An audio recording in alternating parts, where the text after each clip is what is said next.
I scheduled it for, hey everybody, what's up? I scheduled the live stream for 9:15, no 12:15, no 3:15, no 3:15 East Coast time, and it's 12:15 your time and 9:15 my time. So we have these three things. Okay. But just for you guys, Rosario wanted to come on earlier because he loves you so much. So much. And you know, so much. we're men, so we can say love. So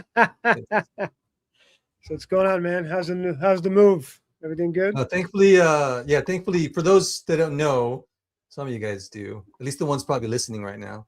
Thankfully it went well. It's crazy because like last week, oops, gotta do that. Oops, there's no comments yet. It was just last Thursday. I went to Bulgaria, and then after I got to Bulgaria, I found out that I couldn't stay there because of I somehow overstayed the Schengen zone rule. You only get 90 days in, which I don't understand how, because I was in Macedonia the 90-day previous.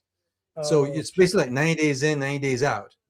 So anyways, I got there in one afternoon, no, late afternoon. Anyway, I had to like find out, drive to the border, double check it, come back, realize I had to leave, pack up all my stuff, load it all up, and drive to the border. I didn't get to the border until 2 a.m. the next day, and didn't know where I was going in Serbia. Normally I'll book a place beforehand. So I'm like driving around, get to Niche, and I find that, I Google Map a hotel, which thankfully the dude was open. It's different hotels here. You can get the like 24-hour ones, the normal ones that you have everywhere. But I didn't know where they were because I don't know what they're called over here. So thankfully I found one, and they were up, and I got to like, nobody was there, right? But the door was open. So the dude just told me to go inside, grab a key, and pick a room. And so I did that, and I just paid for it the next day. And then I spent a couple days there to find a new place.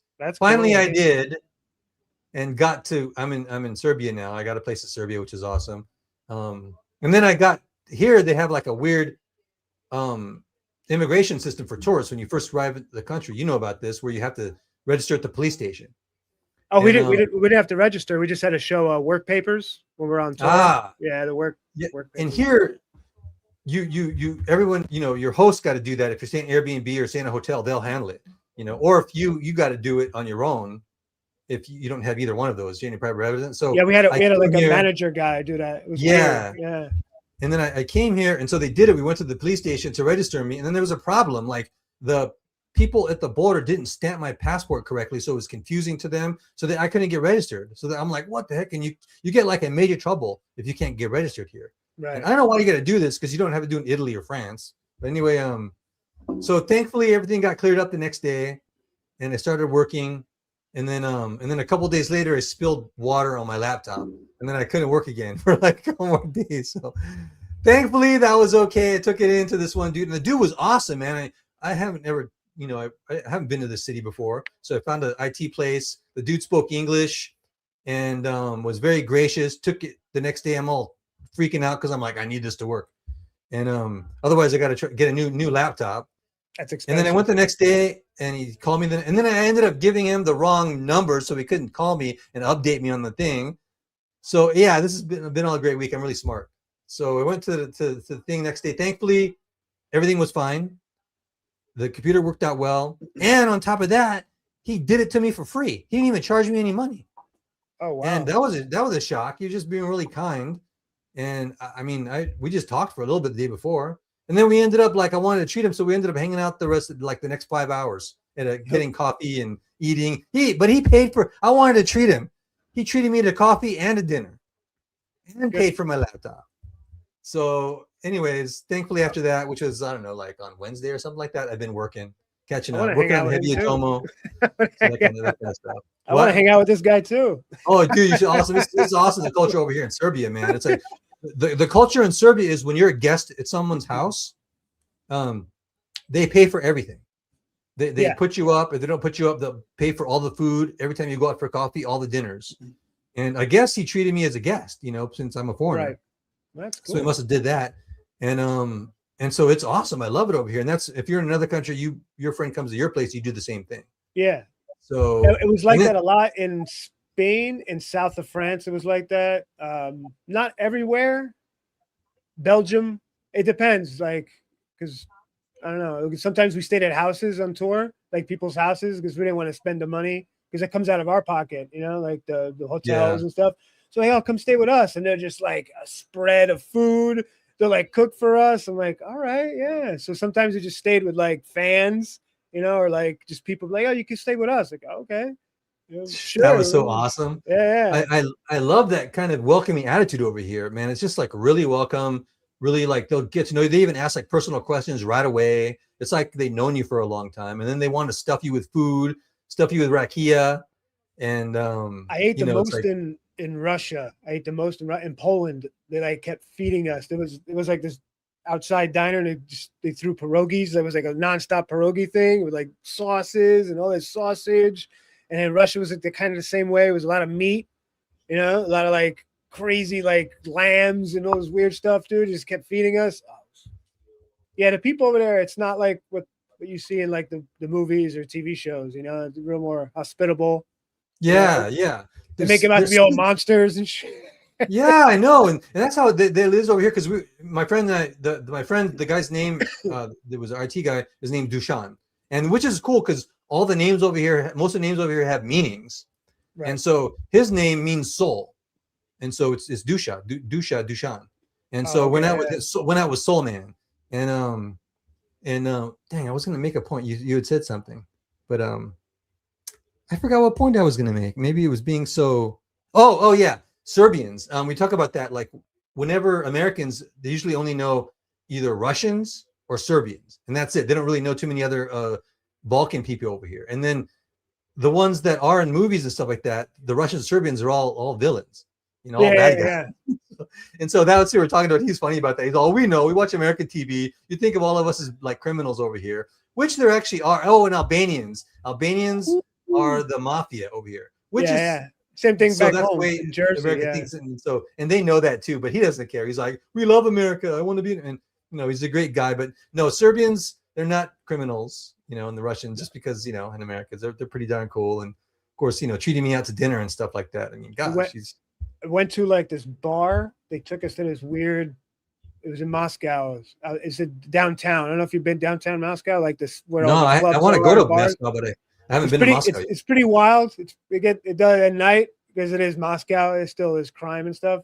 But we went to a bar. I almost got killed from this ex-KGB guy. He was at a bar like drinking, and I was just talking shit like, America, fuck communism. And this dude was getting pissed, and he wanted to kill me.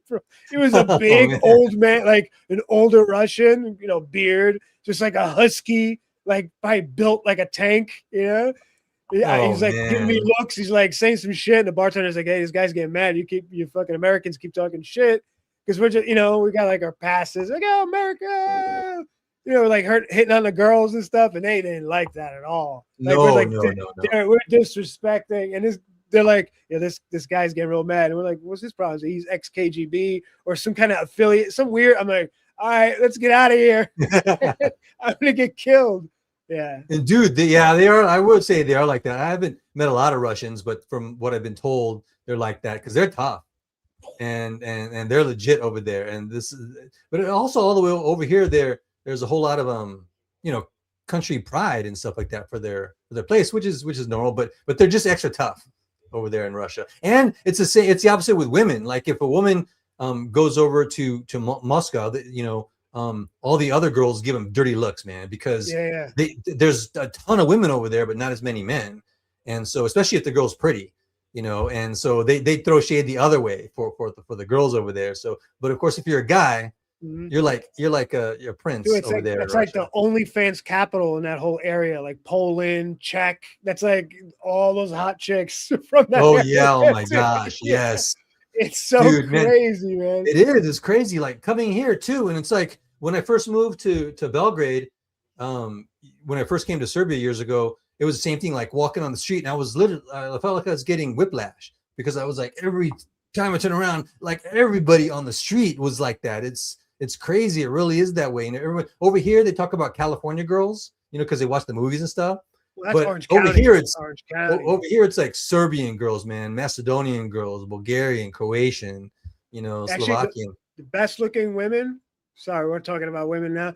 I think it's Germany, I would say Germany, and I don't know. This is hard. I don't know. I think Germany had like, I was like, and Denmark. It was like a factory of like blonde people getting made. I was like, where are these people coming from? I remember we were downtown in Denmark, and it's the square area, and there's like a hill. And at night, everybody comes out. So we were out. We were done playing the show. We were at this bar, and all these people just kept. I'm like, is it a factory of just people being built like hot people? Is everybody's like really tall and blonde? Yeah, and yeah, like, they're tall over there. They're really tall. Yeah, yeah. It's like everybody's really nice. Yeah, yeah, yeah, yeah. It's like they're like, yeah, yeah. You want drink? Yeah. I'm like, sure, yeah, whatever. Yeah, that's what I hear too. A lot of those places, and those places over there, Germany, and also the Baltic countries, like in Lithuania, Latvia, and Estonia. Matter of fact, I was just checking out the other day. I heard the other day that the country that has the most models per capita in the world is Estonia. Yeah. Yeah, seriously, like you can check it up, Google it. Or I was like shocked, but they're like legit, and I'm like, okay, but yeah, this is welcome to Europe, people. It's crazy over here. I mean, not disparaging other parts of the world, but I haven't been to other parts of the world. I can only talk about Europe. So, how's the comics over there? Like the oh man, it's insanely awesome, crazy. They're getting more and more conventions. You know, of course, in the regular places that are super popular, like France and Italy. Oh, Matt said he's coming on more. a little bit. Sorry. Is it? Can you hear me? Can you hear me? Yeah, he said he's coming on a little bit. Oh, okay. Yeah. Oh, sorry. I thought you. Okay. And but yeah, so comic books, and they're getting even more popular everywhere. Like even I was in Macedonia, and it wasn't ever popular there, but now they actually have a for the In first time ever. Yeah, in Macedonia, like they weren't ever popular there before, and I've been going there for years. No and then all of a sudden, they find out they have a brand new comic book store in the city center, and they started a brand new comic book convention every summer. Wait, in Macedonia? What? In Macedonia, in Skopje. What? So that's like what, 3 hours away from you, right? Like it's about the border is like 2 hours, but Skopje is about 3 hours, almost 3 hours away. That's crazy. That area has that there because it never did before. It wasn't a pop culture. It had no like. I know it had TV shows going in it because some people knew about, but they had nothing. Well, it was communist, so they had nothing. You know. Well, it was communist, but the comic books are really big here in Serbia. They even have some Serbian comic book artists and stuff. No, I'm saying before though, it wasn't like that. Well, before it was ahead of Macedonia, because Serbia's been a comic book fan for years. There's even a bunch of Serbian and Croatian comic book artists. And then for some reason of the last couple of years, it started in this is just recently, like the last 2 years, the comic book store in Skopje in Macedonia. That's crazy, dude. That's so awesome, dude. So that's even super recent. And then, of course, it's really popular in Croatia. Of course, Italy, Austria. Yeah, Italy's really big with the anime and American, like Marvel's huge out there. Because I used to go there when I was a kid. My mom used to take me, and I used to get comic. I couldn't read it because it's Italian. But it was like the remakes, you know, like the reprints, and it was huge over there. Yeah, it's huge there, huge France, huge in Spain, huge in Greece. Like every Greece, the comic convention I went to with the Athens Con. Shout out to my bros at the Athens Con. You guys are awesome. They have a great convention down there in Athens. It's like right on the water. I didn't know like Serbia. It was big over there now. There's like people. What's the style like? What do they have like a French style? Over here, it's more of a like almost like a British style, kind of like from some of the artists. And I know there's one guy, I think he's Croatian. You know what? I'm sorry if I'm making a mistake in case this dude hears this. He's a Croatian or Serbian. His name is Tonci Zonjic, I think, or something like that. But he did. That's definitely Serbian. Yeah, he's Serbian. He's I think he's Serbian. He did like Lobster Jones or something like that, the Malcolm Mignola character. Oh wait, he did that one? Tonci Zonjic, I think. Yeah, he did Lobster Johnson. Yeah. And he's either Serbian or Croatian, but he is awesome. He's out here. And there's another dude, like up in Belgrade. That guy's good too. Dang, I forgot his name, but he's the same. And it's over here is kind of like more British influence, kind of like that kind of style. Oh, really? Yeah, but there's a really big fan base of anime here, but there's less anime influence. And where you get the anime influence is Italy and France and Spain. And where else? There was in Greece. Greece is a big comic book hotbed. A lot of comic book artists in Greece. Anime too, yeah. Of course, Vasilis. He's in Athens. There's a few other artists in Athens. Amazing. They like anime. But you wouldn't think, you think there'd be more anime in Greece, but there's not. Like as far as influence, it's a big, sells a lot there. But as far as art style, it hasn't influenced a lot of other artists that I know of, the ones that I met. I'm surprised. But maybe Vasilis knows. Vasilis lives there, so yeah, he's got a great anime style, man. It's like that 90s, like, Vampire Hunter D style, very thin. Yeah. Yes. Oh my God. Dude. I thought it would be more French style in Serbia. Had that Mobius, like, because I know England's got that more American, I guess, style. They have their own style, but then France has, the Mobius flavor, the weird, the Metal Hurlant, which I love. Mobius, one of my favorites. They do a lot of. I love their environments because, of course, they draw European environments. So great at drawing your audio's buildings your audio's a little messed up. Yeah. It's a little fuzzy. Okay, here we go. Is this good? It's just fuzzy. It's your connection, probably. You're on mute. Yeah, unmute. You unmute.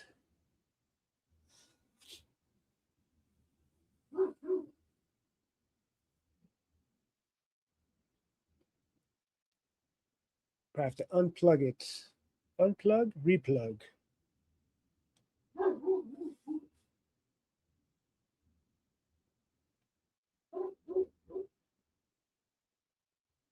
Try to unmute it if you can. Okay, can you hear me? Yeah. Okay, I had to totally replug it. I'm using this stupid what do you call it, adapter, so I can have more ports. And sometimes this doesn't work very well. So anyways, I'm plugged in. You'll be happy to know, people, that I'm plugged into a new port. Everything's cool and safe. But yeah, the people in the way they draw, I find out why the way they're so good at the environments and drawing buildings and city streets and European villages, because that's exactly how these European villages look, like the way they're drawn. It's amazing. So there's a the French and the Europeans are amazing at that, just drawing environment, buildings, architecture and stuff like that. Yeah, I love 2000 AD and all the English stuff and everything. That's some of my favorite stuff. Brian Boland. Ooh. What was? Do you have a favorite story or series over there or anything? I did like the Brian Braddock, the whatchamacallit. Captain Britain? Captain Britain, yeah. I like that story. Who did Alan Moore did one of the stories? I forget who else wrote. Well, Alan Moore did, I think he did Miracle Man. He did Miracle Man with Neil Gaiman, and then but did he do Brian Braddock too? A couple stories for him? You know what? I'm not sure. I don't think so, but I don't know. I knew I forgot the writer. I knew in Excalibur, Alan Davis wrote it and drew it, but that was years later. I forget who wrote Captain Britain at the time. I loved Excalibur. Excalibur was great. Oh yeah, me too. Especially, yeah, Alan Davis is awesome, and his imagination was really awesome. I mean, he did a long run on that too. He's one of my favorites, man. He's one of my favorites. Oh heck yeah! With Excalibur, he's on X-Men. Did Fantastic Four, Wolverine. I mean, Avengers. He did his run on. I loved everything he did. West Coast Avengers, man. He did West Coast. The West Coast, Alan Davis. Yeah, West Coast Avengers. Yeah. Okay, I gotta check that out. I think he did an issue or two of. I'm not positive. I always get the dates and the things wrong for the Vision Quest one. I know John Burns was doing that, but I think he did a fill-in. But I know he was in between one of those. I love West Coast. I gotta go back and check that out because I love West Coast Avengers. And he reminds me of like a cross between Neil Adams and John Byrne. That's what Alan Davis reminds me of, like a cross between those two artists. The thing with Neil Adams was he had goofy faces a lot. Sometimes towards the Yeah, end. He yeah. was like the weird, you know. Neil Adams was extremely like action, like all of his Yeah, everything his was like poses were emotion. real weird, you know, like Yeah, and like yeah. really crazy camera angles and stuff like that, and um, yeah, very excited, you know, like surprise faces, and he I think was he was the best. He was one of the best for Batman. No, he's one of the best. I just think later on he got crazier, so he just started drawing weirder. You know, like I'm gonna make this guy look weird. Like yeah. that. What's that Batman thing he did? It was horrible. I forget what he did. It was like a Batman. It was a big book. I don't know, but it was hard to read, man. Yeah. Oh, who's saying hi here? Hey, what's up? What's up, bootlegger? Hey, this time I'm trying to remember to post the comments. I always forget because I'm still getting used to this thing. It's But all good. It's all good. bootlegger You says, know? "What's up? Hey guys." And hey, what's up to you? Come on in, bro. Yeah, I yeah. want to see your Whatever. campaign. This other dude who's got a very strange name that I don't get the name. It's very Oh, foreign to me. Benjamin Soto. It's Ben. Yeah, Benjamin Soto. What's up, man? What up, I Ben? love your name, dude. You have an awesome name.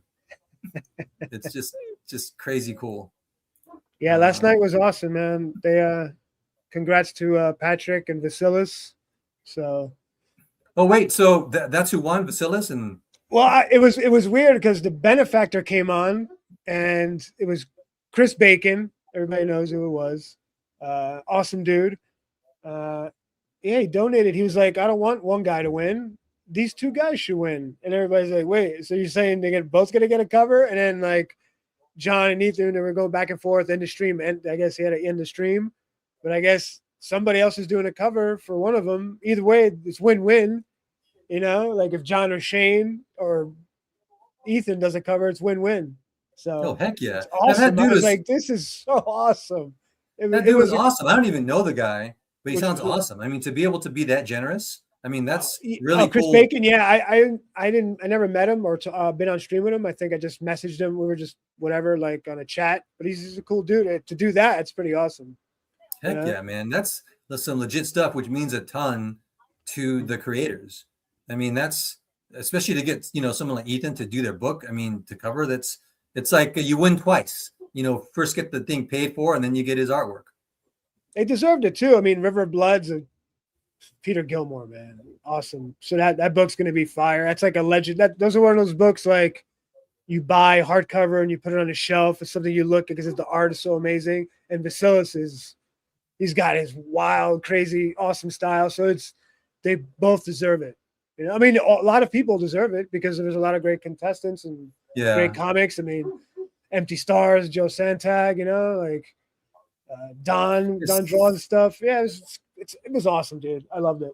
And I love stuff like that too, because like you mentioned earlier, it's the whole community. It's really exciting because of everybody involved, and they're all like, you know, doing stuff, producing stuff, and encouraging everyone else. You know, they're getting it done. And then that's just the fact they're doing that, you know, because it can be a little bit, you know, difficult to think of doing all the stuff that you got to do to put a good campaign out. But when you have like all these guys putting out great stuff, doing it themselves, setting everything up, promoting it, all that stuff, getting artists, writing it, it's, you know, putting you know, advertising it. It helps a lot, man. You like want to cheer for them, and then it gives you encouragement for yourself to produce that stuff. Yeah, and finally get your stuff out there. Well, they're gonna hit big figures. Whoever got the artists. So you know. Oh heck yeah! Just for this one thing alone, man. The promo from the contest, and then the guy being so generous to do it, and then Ethan drawing the cover. So crazy, dude. That's so wild. Ethan will have more, you know, more cool stuff to put in his portfolio because, you know, he needs stuff like that. You know, he's got to, you know, add stuff. You know, it's just cool. It's just cool that somebody did that. They did the stream. The stream was fun. Everybody was having a great time. You know, it's like we need to go back to that again. And I think we are. So 2026 is gonna be wild. It's gonna be fun. But yeah, it's good. Yeah, especially it's great. Again, it's great to hear all that stuff because again, you get like can get nervous about people talking about certain things of the atmosphere. You know, comics is, you know, not doing good here. Or, you know, they're messing up here. But then stuff like this is encouraging to realize, you know what? No, there's a bunch of areas in the comic book industry that's doing well, that's thriving, that's people are producing good stuff, and all this stuff is helping you to do the good stuff, because you're seeing so much of that in other people's projects. Yeah, for sure. And last night we had Hojo on, who's has the Mythicals comic book. It's a pretty cool looking comic. And I forget whatever. And your name came up, whatever. I was like, "Oh, it's my artist." And he's like, "Yeah, I know Ben from Firearm in Malibu." I was like, "Yeah." So everybody knows. I was like, "Yeah, of course." That's the first thing I said to him was, "Dude, you drew Firearm. That's awesome." Yeah. Oh yeah, well, yeah. I keep forgetting about this stuff too, and I just like went over some of that artwork today. Oh, really? So yeah, I'm glad they checked all that stuff out. It's great to like after this many years to have people remember that stuff. Well, you were at that year, was it 95, 96, 97, was the year of like when it was really popular and everybody, it was like 20 million X-Men books and everybody had to buy them. Remember? Like you had to get and all it. The different covers and the number ones and the Clone Saga, the debacle. And you did that. Was it the Clone? I remember that when I was younger. I was like, I don't get this comic. The one you did, the Clone War Saga, Spider-Man, 101. 101 ways and the Clone Saga. Yeah, I was like, what? I was like, oh, these are the guys that work there. And I was like, oh, that's freaking Ben, dude. Yeah, that was fun to do, man. Especially because of all the different likenesses I had to draw, and the stuff, and everybody was really. They were really, having fun with it. And they used to do those books back in the day. They don't do them anymore, where they make fun of the editorial and stuff like that. Yeah. Which I liked a lot because it really, I don't know, helped to associate with the real people behind the product, behind the comic books, behind all the artwork and stories and all of it. Who was in the book? Was it Michelini? Was that in there? Was he in Ralph there? Macchio. Macchio, yeah. Ralph Macchio and the editor-in-chief at the time, it was after the guy that was Bob Harris. He was editor-in-chief for a while. Oh, wow, dude! So you work with Bob Harris? Yeah, Bob Harris is in there. How was it working with Macchio? Oh, Tom Brevoort. He was in the comic book too. Tom Brevoort. Wait, what did he do? He's the editor. He was a regular editor, and Bob Harris was editor-in-chief, and Ralph Macchio was the writer. Yeah, I thought he was good. And then I think they had like one or two other people from they might have had the assistant editor in the comic book too. But how was Tom Brevoort when you worked with him then? I didn't really. He always seemed nice to me, but we didn't have a lot of interaction. So he knows who I am. I know who he is. I think we only emailed once or something like that. But yeah, he was. Crazy. I think he was the group editor. So there's the Bob Harris, and then there was a group editor, and then there was another editor just for Spider-Man, that book, and then there was Ralph Macchio, which was the writer. Yeah, he was good, man. Yeah, he knew karate really well. Oh, wait a second. Sorry. That's the other I've ever seen that name. I'm like, wait, Ralph Macchio write comic books? And I was younger. I was like, what's going on here?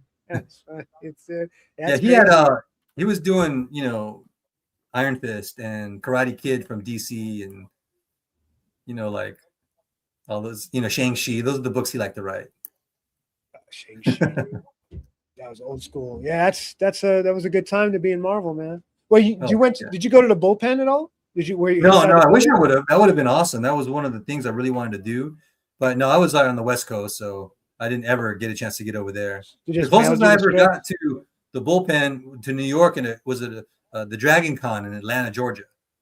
And so, yeah, we went out there, and me and my inker, Mike Christian, and that was the first comic book convention I went to far away in another city.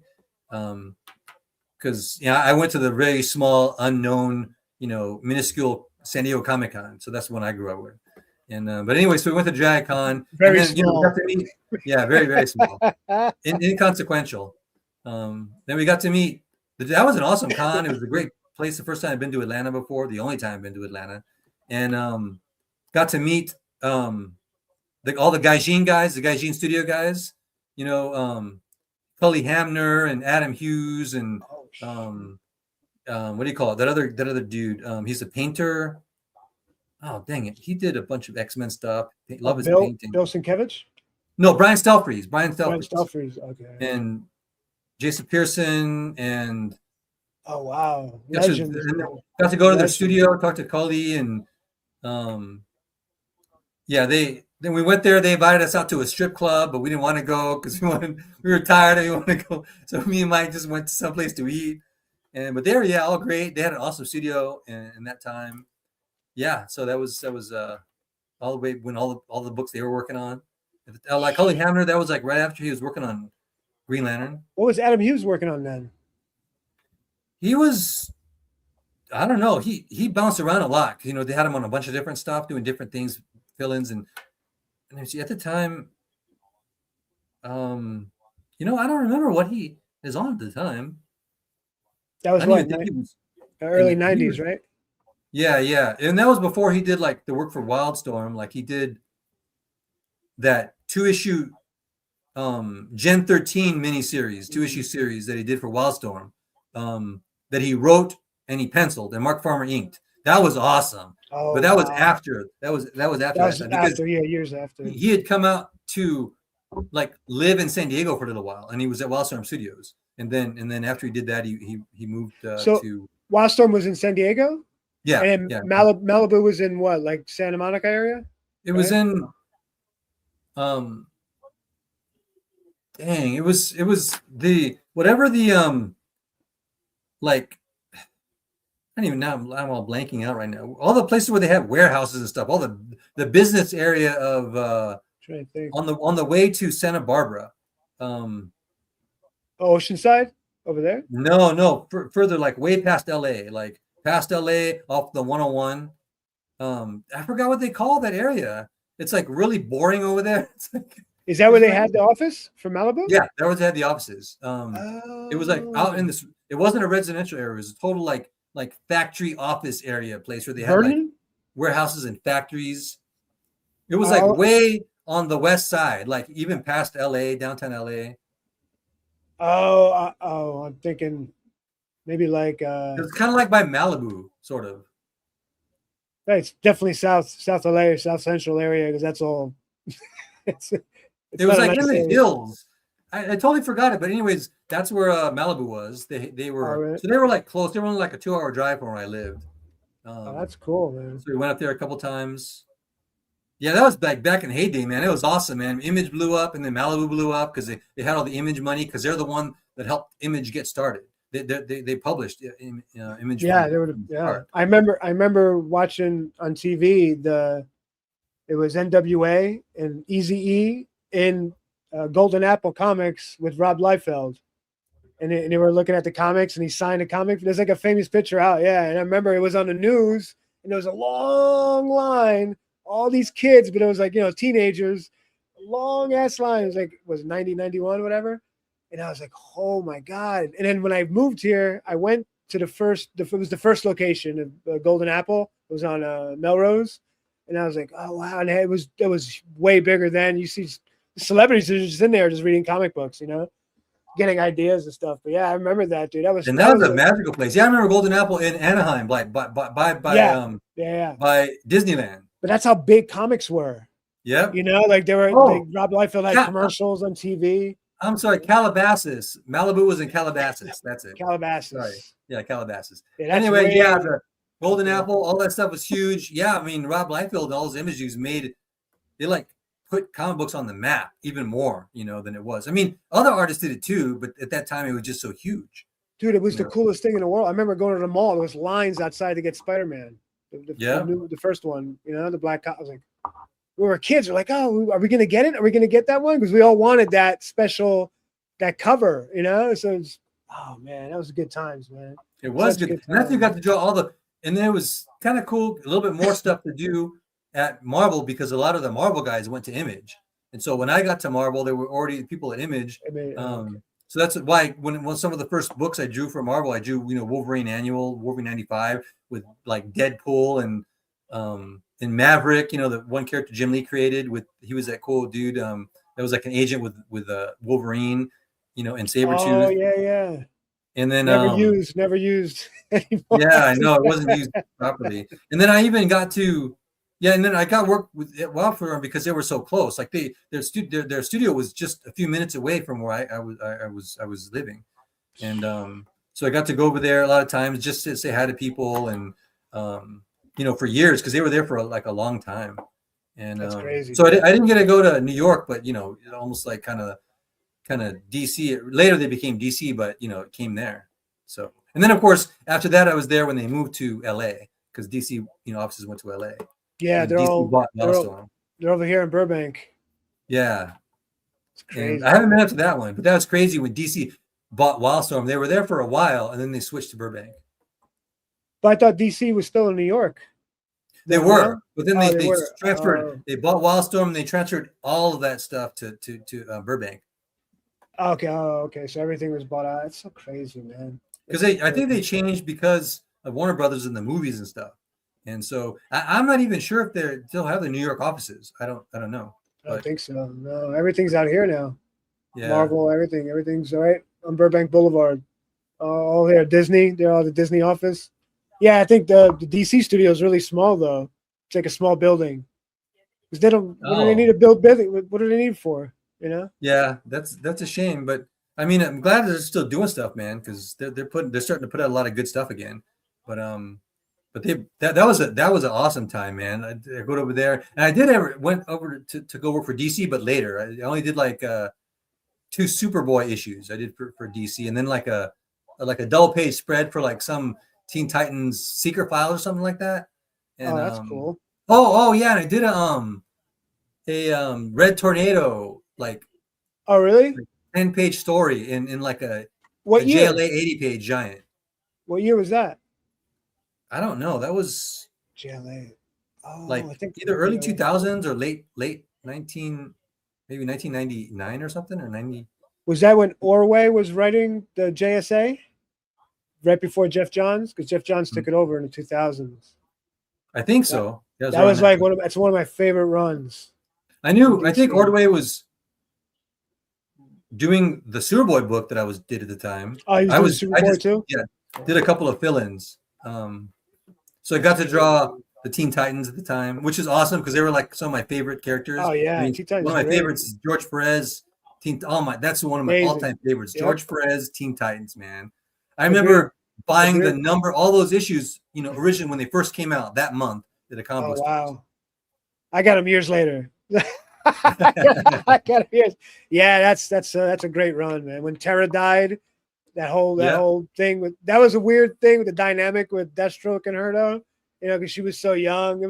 It's comics, but it was still, when you read it now, it's like, dude, what's going on, bro? Yeah, they did some, like Marv Wolfman and George Perez did some pretty legit stuff in that series. It's amazing. And even though it was like both, it was like very comic bookish, with superheroes and the colors and the style and everything. But at the same time, it was very adult because they put a lot of awesome themes in there. Even though they had all these things going on, there was so much of that, like you said, that the Judas Contract and stuff like that with Terra. And then before then, they had all the stuff with Brother Blood and Trigon. And Trigon was a great villain.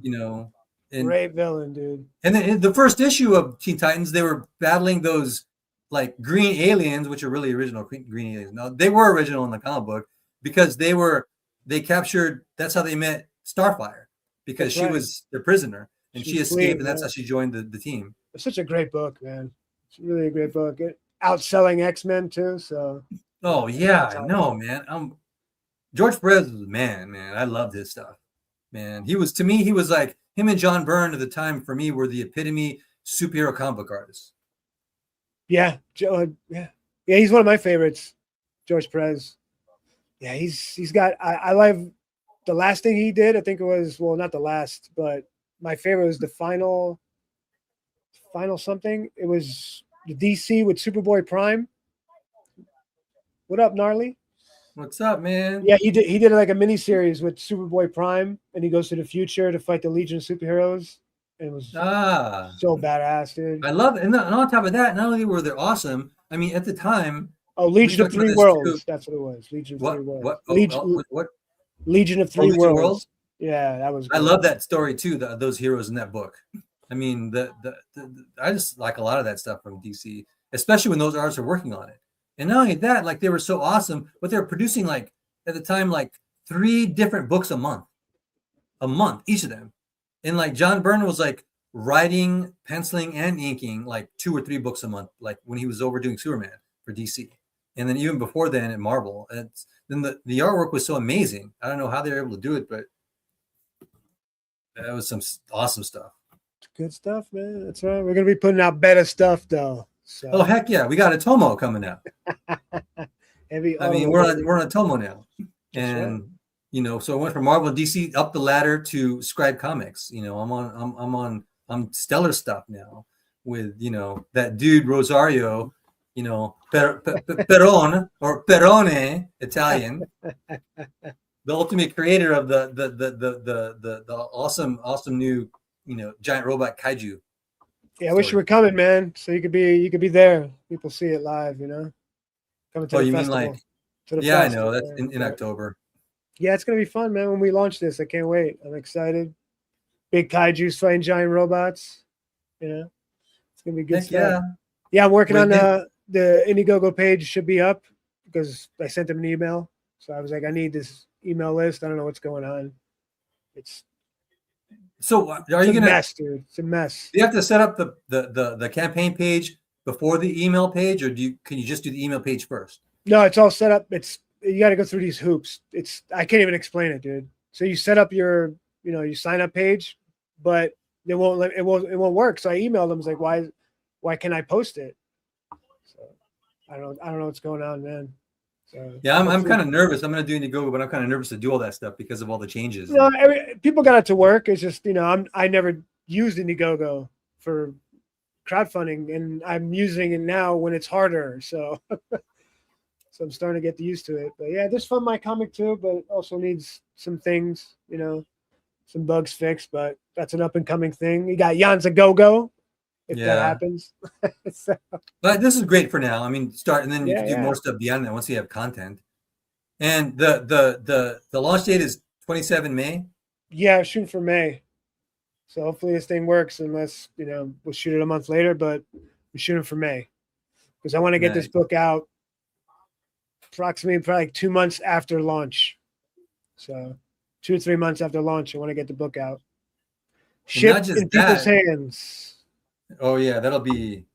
I can't wait. I can't wait just to get going. So we get more moving on stuff another out. one, So yeah. And of the course. issue 2 out, because I mean I know we're talking 1, but I mean I love a story. It's great to work on it. I'm serious too because this is just it has all the stuff I love, to work on. Giant robots, kaiju.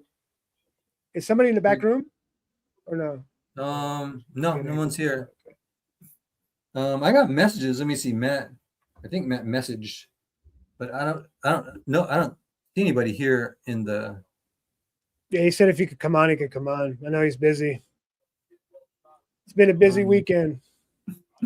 Matt had to drop his wife off somewhere, so he said he'll try to make it on. Yeah, So it's cool.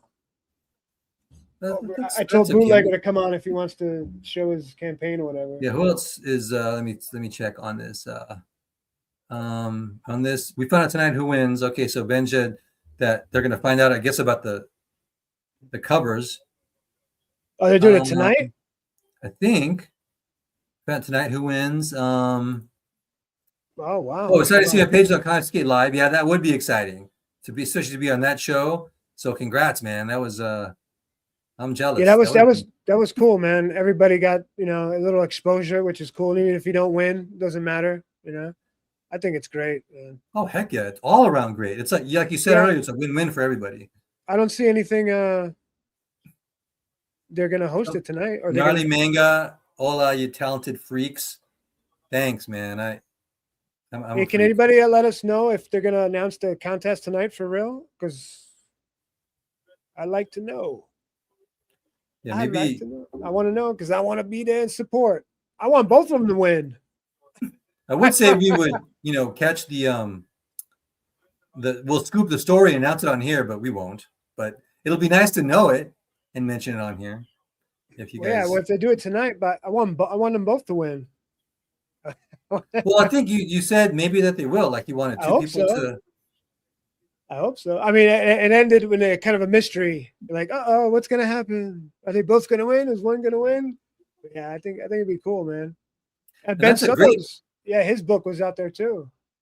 That's a great marketing thing for everybody, man, because it's the contest, then you have to wait to find out who wins, and then after that, you're waiting in anticipation of what the cover is going to even, look like when he's done with it, and then posting the inks and then the colors, all that stuff, man. It's like, this is a great, like, just kind of like long term opportunity for man, it's the gonna. project. I think that's great. Ethan said he might do it again. I don't even care if it's like a cover or not. Just do some like even like a contest of just like fun stuff like that. It's fun. It brings people together. Yeah, it does. So, I love seeing, because I love this medium. So anybody who hates anybody who wins is just stupid and jealous. Don't be a baby. Be happy for these people, man. Yeah. I think it's great, dude. Heck They're people that want to be professional, like like me. Well, you were already there, but like people like me, Patrick, Vasilis is already professional. But like us little guys, got that push. That's amazing, dude. Yeah. So it was all these campaigns that were, up and comers, great looking books, dude. Like almost every book was like, yo, this is a dope book. That could win. That could win. That could win. And these are unknown creators, and they got like a couple 1,000 people watching them, even just for a second. That's awesome. That is awesome for everybody around. I mean, and especially encouraging again, because it's unknown creators that are, they're taking a leap and putting out their own content, their own book. It's a risk, man. It's a risk. It is. Comics is tough. Comics is like music. Like I tell people, become an actor. It's probably easier. It really is. You could be an extra and make money.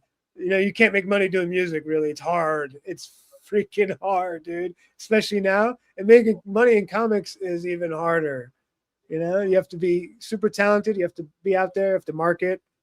But yeah, it's not easy. So these people put in their all, and they got it. That's great. And that's the encouraging part. It's not easy, and they're working their 9 to 5s or whatever the job, plus they're producing their books, and that's a lot, man. And they're making it happen, and it's step by step. So stuff like this that can happen for everybody is exciting, because it is about the community. It brings us all together. We can cheer for each other, and all this stuff just adds to the excitement and legitimacy of it. Again, especially because you can get a lot of negativity out there with what you may or may not think the industry's how the industry's doing, but it seems there's also like a ton of positive, man. A ton of people are doing very well, and just the fact that they're going out on a limb and producing their own stuff is a big thing. Well, yeah, man. We were talking last night in the Commandos, artists that burn people. Like, God, there's so many horror stories out there, man. Like, people like pay for a sketch, or and they don't get nothing from the artist. And I was like, yeah, it's being friendly. Like, we have a good rapport, but like I always warn people, don't. It's still a business, It's still it's cool to be friends and everything. If that develops, that's great, dude. There's nothing wrong with that. I mean, you can't stop that, But business first. Make sure you set like, hey man, this is what we're gonna do, and kind of like check each other in a way. Like if the artist is doing stuff and you don't want to say anything, or if the writer's doing stuff and you're like, hey man, this doesn't make sense, or what does this mean, or stuff like that. You gotta like balance. It's a balance, and you have to like again, most important thing, not just get along, but like each other, the project. Like I do this, art fits. Yeah, I love the way you write. I like this story, I'm going to bring it to life. You have to have that connection, or else it doesn't. It's more of like a boy band. I don't know, like it's put together. It's not, it's more like, I'm going to hire you. You're a good artist. Okay. But like the artist should be like, dude, this is dope. Let's talk about the lore. Well, I'm sure, it happens, but usually the time is, dude, you're pretty good. Here's $100. Can you do this pen up for me? This is the idea. There's no like, I don't know. There's no love. Yeah, it's strange, because that's the best thing to have, if you can have that that connection, and you love the story and you love what you're doing. But a lot of times there is no love, but that's where in either scenario you got to be professional. Both sides got to be professional, and even if you don't like the stuff, you're gonna do it, and you're gonna do your best on it, right? And give your client the work you can, turn it in when you said you would, or and we'll just turn it in and give them what they paid for.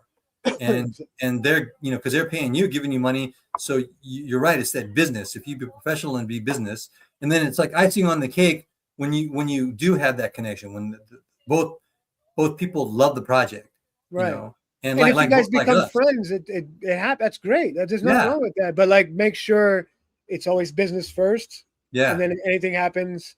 And I've met a lot of cool people on here, and I consider some people, I guess, a friend. You're my boy, you're my friend. But like other people, like I stream with, yeah, you're cool. I mean, I want to meet them in person too. That will solidify.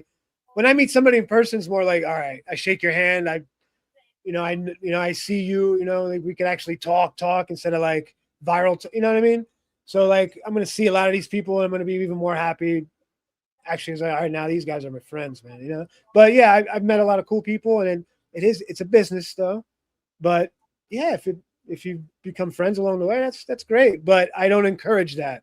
If that No. makes sense, you know. And Like, also, don't come into this you space like I want to make friends with everybody. You're my friend. You're my friend. No, worry about your book, yeah, business, and then if exactly. it happens, it happens. I don't know. That's just my Exactly. take. Plus, you're going to have an actual legitimate friendship if you keep it professional first. If it's business first, because then there comes along that of respect, and that respect, that's a great friendship. If you don't respect the other person, there's no friendship there. And of course, like you said, but yeah, if you keep professional, it's business, and go from there. That's the best way for it to work out, because it is business. I mean, they're not gonna be too nice if you want to be friends and they end up not turning in any work and just taking your money. Yeah, there's a lot of horror stories out there, man. Or on the other side, where you do the work and you don't get paid for it. You know, you turn in the work and everything, you don't get paid for it. There's on both sides. So I think you're right. Like, it's got to be business first, and you know, stuff like that, you know, afterwards can be cool. But I'm only going to realize I'm only going to be your friend if I come out to the States and you make me some of that, you know, some of those pastries. So after that, I might consider wanting to be your friend. They said they don't know if it's tonight. So Oh yeah. I'm not sure. Well, Base said he thought it was tonight. I don't know what's going on. What's up, Base? Yeah, Base said, yeah, I thought the cover was tonight too. Maybe not.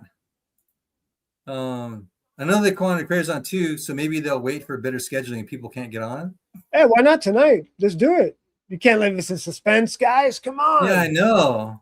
Let me see. Give the little fella some time, so shine. I don't know what you meant. But that's okay. What else? And oh, there we go. I like this too. They're listening to us. It's good to actually meet people. That's the connection. I think so. It's yeah. I mean, I'm gonna meet, Rosario in person, when he gives me my pastries. I want to meet David too. I thought David was in LA too. I was like, oh, it's us three go get together, man. Wait, David Williams? Yeah, I thought he was in LA too. I was like, oh, he used to be in LA. Years ago, he lived in LA for years. He used to work for Warner Brothers. Warner Brothers, yeah. And so he did, all that stuff for them. And then as soon as he could, he moved to New Mexico.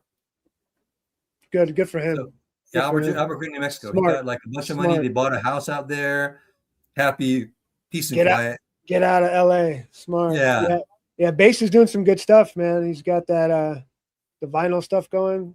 I'm excited.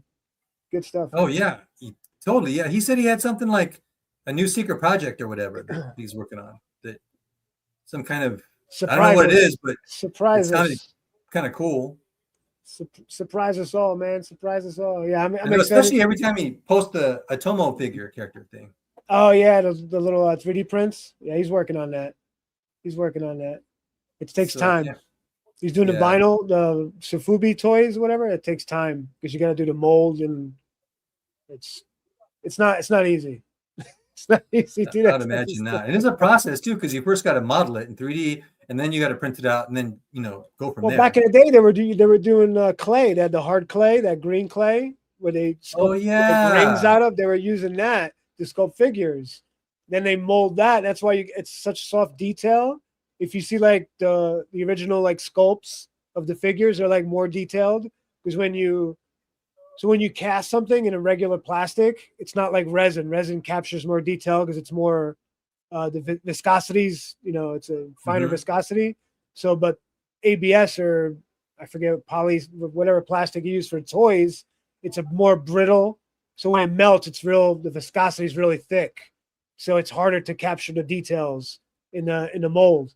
So yeah, that's why resin figures, like those little miniatures, are more detailed because they capture, like the pewter ones, because when you melt, Yeah. when you melt the metal, it forms like almost like a water. So it goes into all the crevices in the mold. Yeah, it's weird because I used to mess with like 3D prints and all that stuff. It's crazy stuff. That stuff is amazing too, man. That would be, I mean, to have your stuff be turned into that from your comic book project is awesome. That's why it was awesome to check out when Ben posted the stuff Oh, he's yeah. working. Because I mean, it goes from your mind, your creation, your description, to working with me on the concept design and getting that out to again him grabbing that and turning it into a 3D Awesome. model and then It's printing fun, it. man. It's great. People enjoy it. I love that. It brings warmness to my heart, my friend. Oh yeah, especially and all of that stuff's connected, man. I mean, well, we all grew up with like that. Comic books, cartoons, Saturday morning when we were young, Saturday morning cartoons, and then after school cartoons, and then toys, figures. I mean, all that stuff that you grew up with, it's fun. I mean, comic books is tough, but it's also got a lot of, I mean, that's just a bunch of all fun, nostalgic stuff that we can still do. You know what? Oh yeah, I know what I was gonna say. Can you pull up Fund My Comic or no on the site? Can you share? Yeah, My comic? let's Let's pull up Rattel's Frederick Goumont's Rattel. I think Bootlegger's on there too. Fund My Comic. He's got a cool campaign. Let me share the screen window.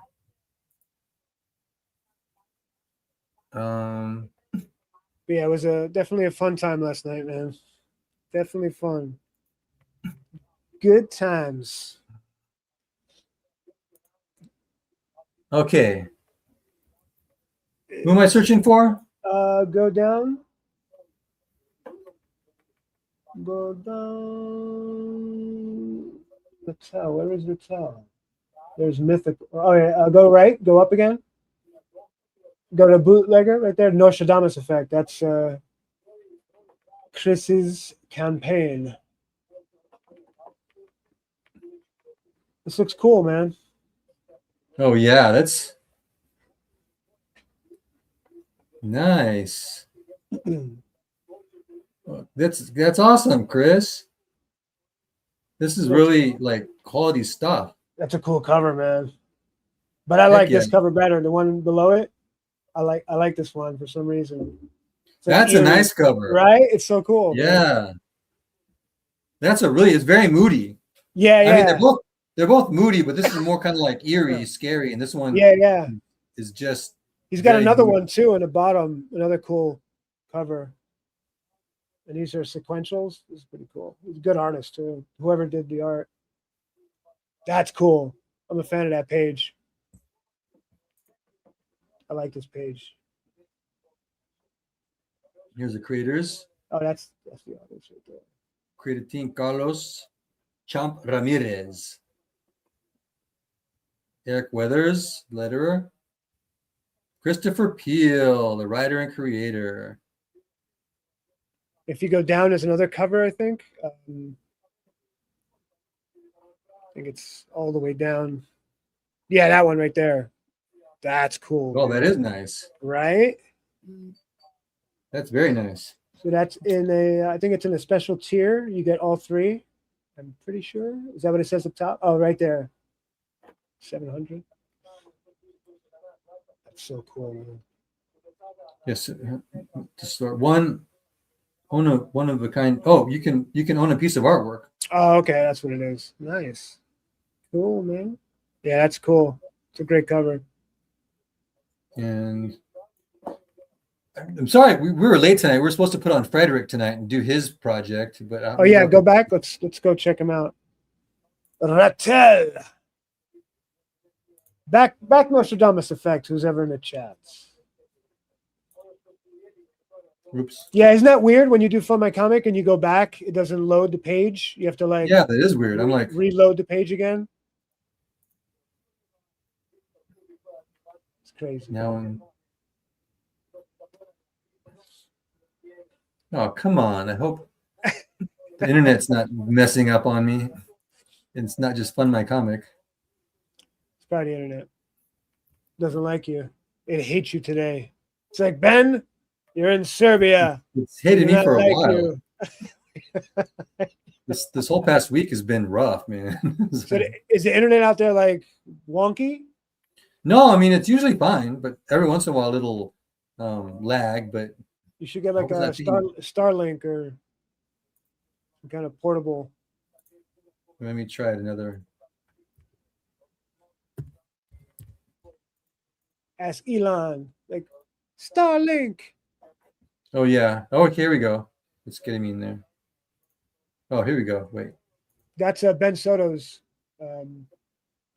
Cephas. Oh yeah. That's his little book. It's pretty cool, man. Yeah, he was on it. He was up there. And he got some exposure. It's pretty awesome, man. Now people know his book. More people. So really good colors too. Oh heck yeah. You know, Scary book. really cool colors, man. Really cool. Oh, that's nice. Yeah, it's good. It's good stuff. That's really nice. I'm telling you, there's a lot of stuff out there. It's really good. Let me check. Real good stuff. Okay. Right there to the right. Nope, down. Down more. Down more. Oh, it was just there. It's weird. Right there. The tell? Yeah. We go through some other ones too. Yeah, he'll be on next week for sure. We've been missing it so because I've been all this trouble moving, kept postponing the show, but he was going to come on tonight, but had to do it later. But next week we shall have him on to talk about. Yeah, this is his second chance campaign he's doing. I love his logo, man. It's so cool. Oh yeah, it is. All right. Very clear and like edgy. Uh-huh. If you want to play the video.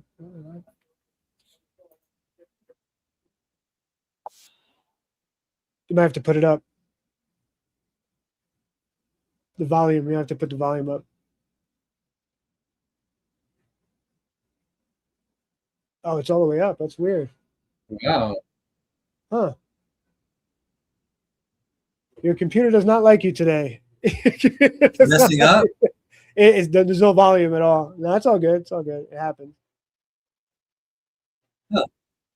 Wait. He's got some good art in this, man.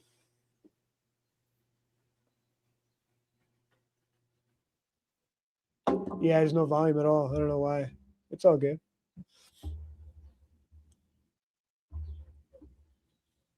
Yeah, it's got a pretty cool costume too. That's a shame.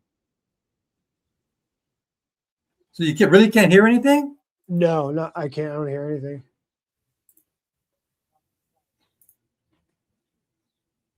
Right.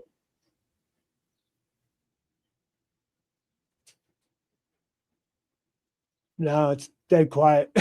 It's all good. Don't worry about it. Well, you can, at least it seems pretty cool, minus the sound. Yeah, he's a pretty good artist.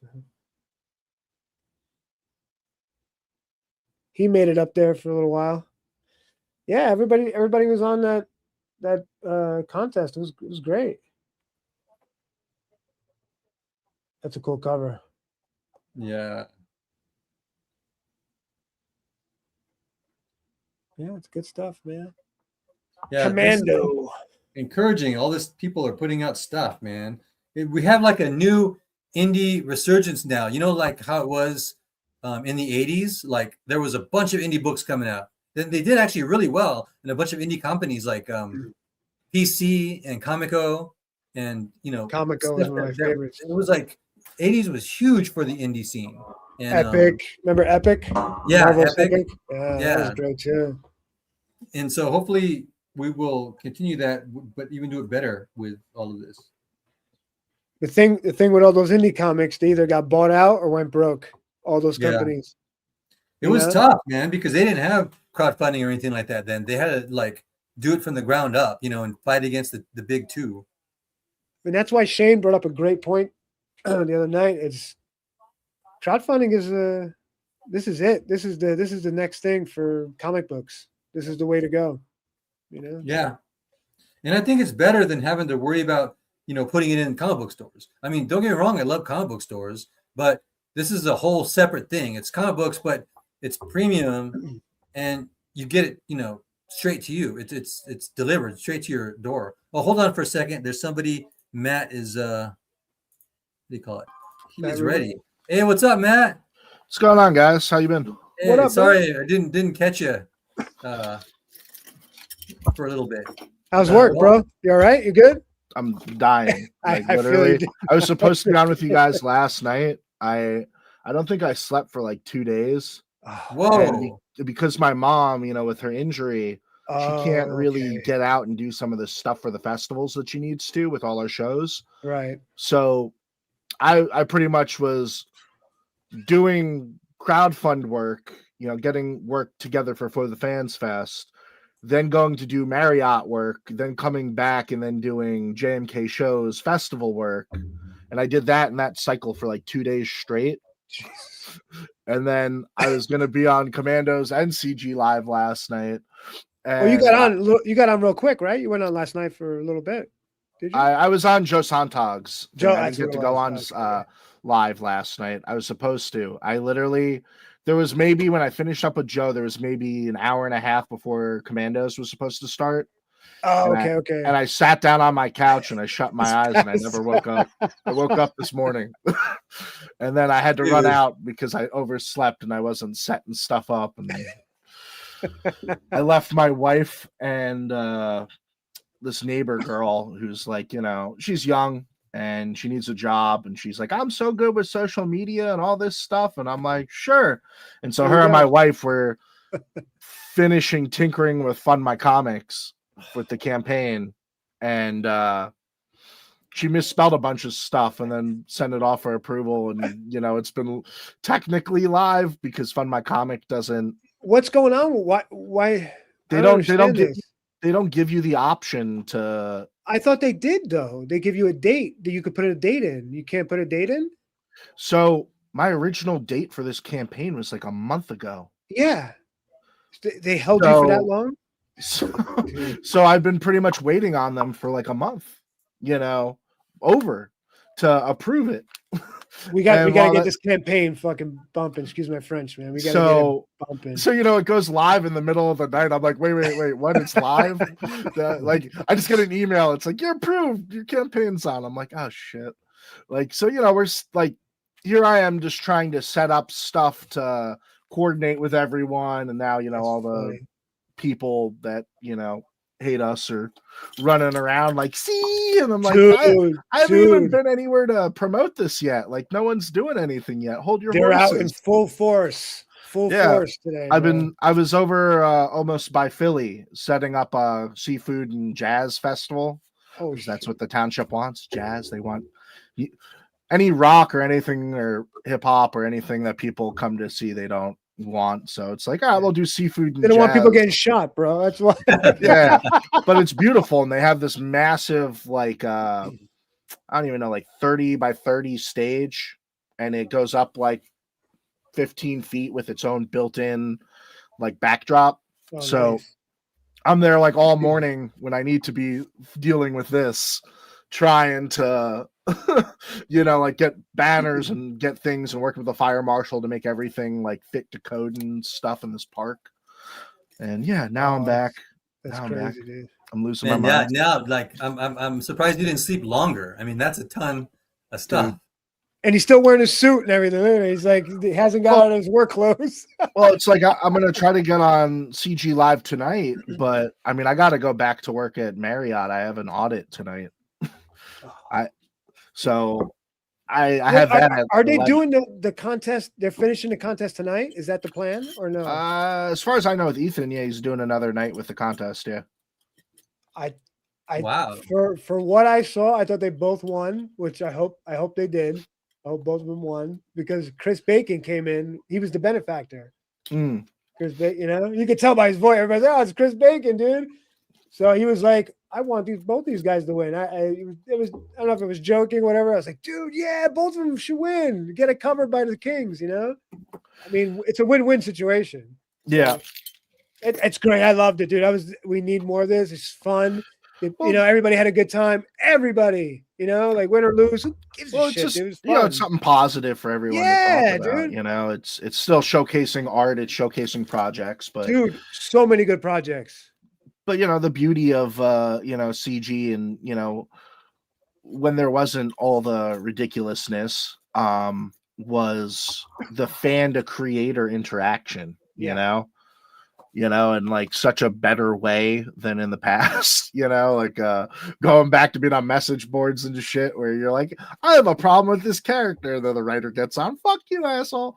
Like, you know, like, you suck it. I purposely killed your favorite character, and then like, you know, you're going back and forth and whatnot. And so like it was kind of cool to see like on a ground level of a creator being like, man, I have this idea for this book and I'm working on it and I'm creating it and I'm putting my heart into it, and then the fans being like, this is what we think and this is awesome, and you know, and just getting, you know, that give and take. It's so I love so it how great. Patrick and Vasilis just killed it. Yeah. It was the best, dude. I was like, this is great, bro. You know, because they're like, Patrick's like, not like, well, he's got more books than me. You know, he's crowdfunded before, but we're up and coming guys. You know, this is great, dude. Yeah. And Vasilis is a god. You know, he's just a great dude. artist. I mean, I was happy with how fast he got his work done for me, how great it was. Dude, that shirt. Yeah, I can't wait to start handing those to people when the convention happens. It's gonna be such a good time, man. Yeah, I can't wait, man. I can't. That's why we got to put these haters. We got to shut them up, man. For real.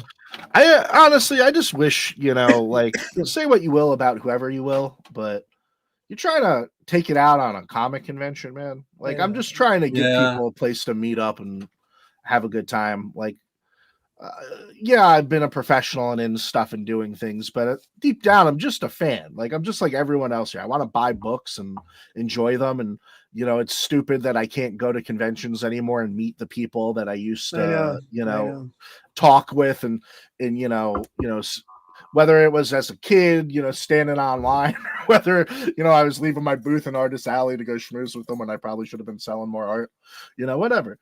But, yeah, man, it sucks. Like, it's crazy. It's clearly coordinated, and it sucks to have to, at least for me, you know, I'm like, what did I do to you? Yeah, it's jealousy, man. It's jealousy. It is. Plus, like you said, I miss the days where if you don't like something, just don't be part of it. Just don't do it. Just don't, like, if you don't like a comic book, don't buy it. If you don't like to go someplace to eat, don't go there to eat. Why do you got to take it a next step further and try to boycott the place to eat and try to get them closed or try to get the people fired from it? It's like, just do whatever you do like. It's like destructive anarchy, you know? They're like, oh, maybe our thing isn't doing what we thought. So therefore, instead of finding ways to make our thing better, let's go over here and try to tear this thing down. Why? Yeah. Why? Go away. Like, go. Yeah. If your stuff's doing great and you like it, great. Fucking awesome. Little girls do that, you know? Yeah, like you said, if you have a thing you like, well, then build that up. Why don't you focus on building your own thing up instead of because they can't build anything. There's no talent. They're actual incels. You know, if you take a look at these people, what they look like. I mean, like me personally, like if it wasn't cause serious problems, I just opened the convention to everyone I could, you know. Other than the fact that I don't want to get thrown out of a venue because, you know, two people, you know, are going to throw down or something. Here's the thing, though. I want to provide everyone I can an opportunity to make that money. Won't happen, Matt. You and I both know that. When have you been to a convention that comic book nerds fought? That never happens. Yeah. Like, they'll scream at each other, like, oh, you're a dork. You're a dork. But they're not going to go, let's go throw down outside. It's not going to happen, dude. No. You know? So it's just one of those things where it's just like, look, man, I like come to this thing. The panels are going to be awesome. The live stream stuff's going to be awesome. That's going to be fun, dude. There's going to be shows going on at our freaking casino, at the casinos around us. There's going to be concerts and shows. You know, We got pools, we got fucking the boardwalk right there. You know, there's all kinds of crap to do. There's gambling. You know, you want to play some cards, play some slots, you can do that. You want to do it with some pros, play with, you know, fucking sit down next to John Malin shoulder to shoulder and, you know, play some blackjack. Freaking awesome, man. But it's like just a chance, like to me, like for every person who doesn't meet that pro bar yet, you know, who doesn't carry a huge fan base with them to when they're putting out a book, you know, this is your chance to come to something where people are going to specifically be looking for that type of stuff. Yeah, they're gonna, you know, oh, maybe you missed me on the last go around, and I don't know what your book is, or maybe I didn't want to put money down. I'll probably be in the spending mood at this convention. You know, I'll probably want to hear you out. Maybe, you know, on a more personal level, we'll make a connection and we'll be able to, you know, you can sell me on your product better. And, you know, maybe I can, you know, and I'm just speaking for as a fan, you know, it's like, I don't mean Matt. I mean, just any person who goes to this thing, it's an opportunity. If you're not hitting where you want to, it's a chance, second chance to do that. And if you're a pro, it's a chance to get all the people that maybe you didn't before, you know, new books to read, stuff you may have missed. It's all going to be there, man. And that's not even talking about the crazy action figures, sculptors, the freaking toy maker dudes I have, man. I got like freaking Bobby, Valaverse, them. I have all these great people coming that are going to have sick figures, just some of the best around. And they're going to bring their fans. So yeah, you know, they have a big fan base. So that's why I love these. All comic book conventions are like this, or for this. You know, it's like, yeah, you think of internet, they reach worldwide, but comic book conventions are legit for this kind of connection because so many people love it. They want to be there in person with their favorite creators and all the other things they're doing. It's just a whole, it's hard to explain. It's just a whole other level. That's really powerful. You know, that you can make new friends, new acquaintances, new networking, business connections, all there, and they want to do it there. The excitement level is just off the charts with these things. And you're right. They get to have people that aren't really professionals yet. This is an excellent place for them to be because they get to be involved in all that stuff. And you have professionals. Here's the thing that I tell people.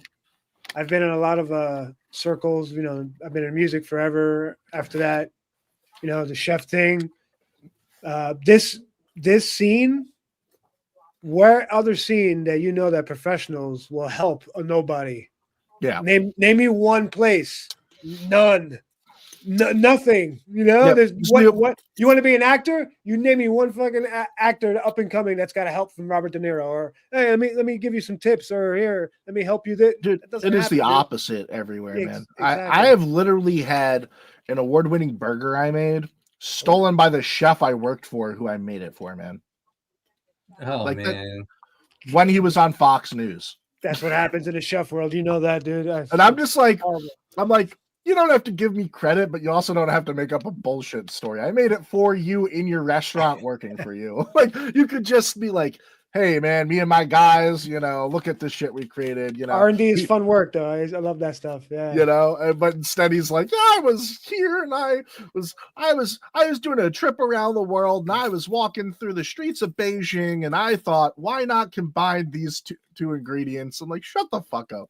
Like, I made that whole. You didn't have zero input, zero. Yeah, but it's true though. There's no place else like this space where you got. I mean, look what happened last night.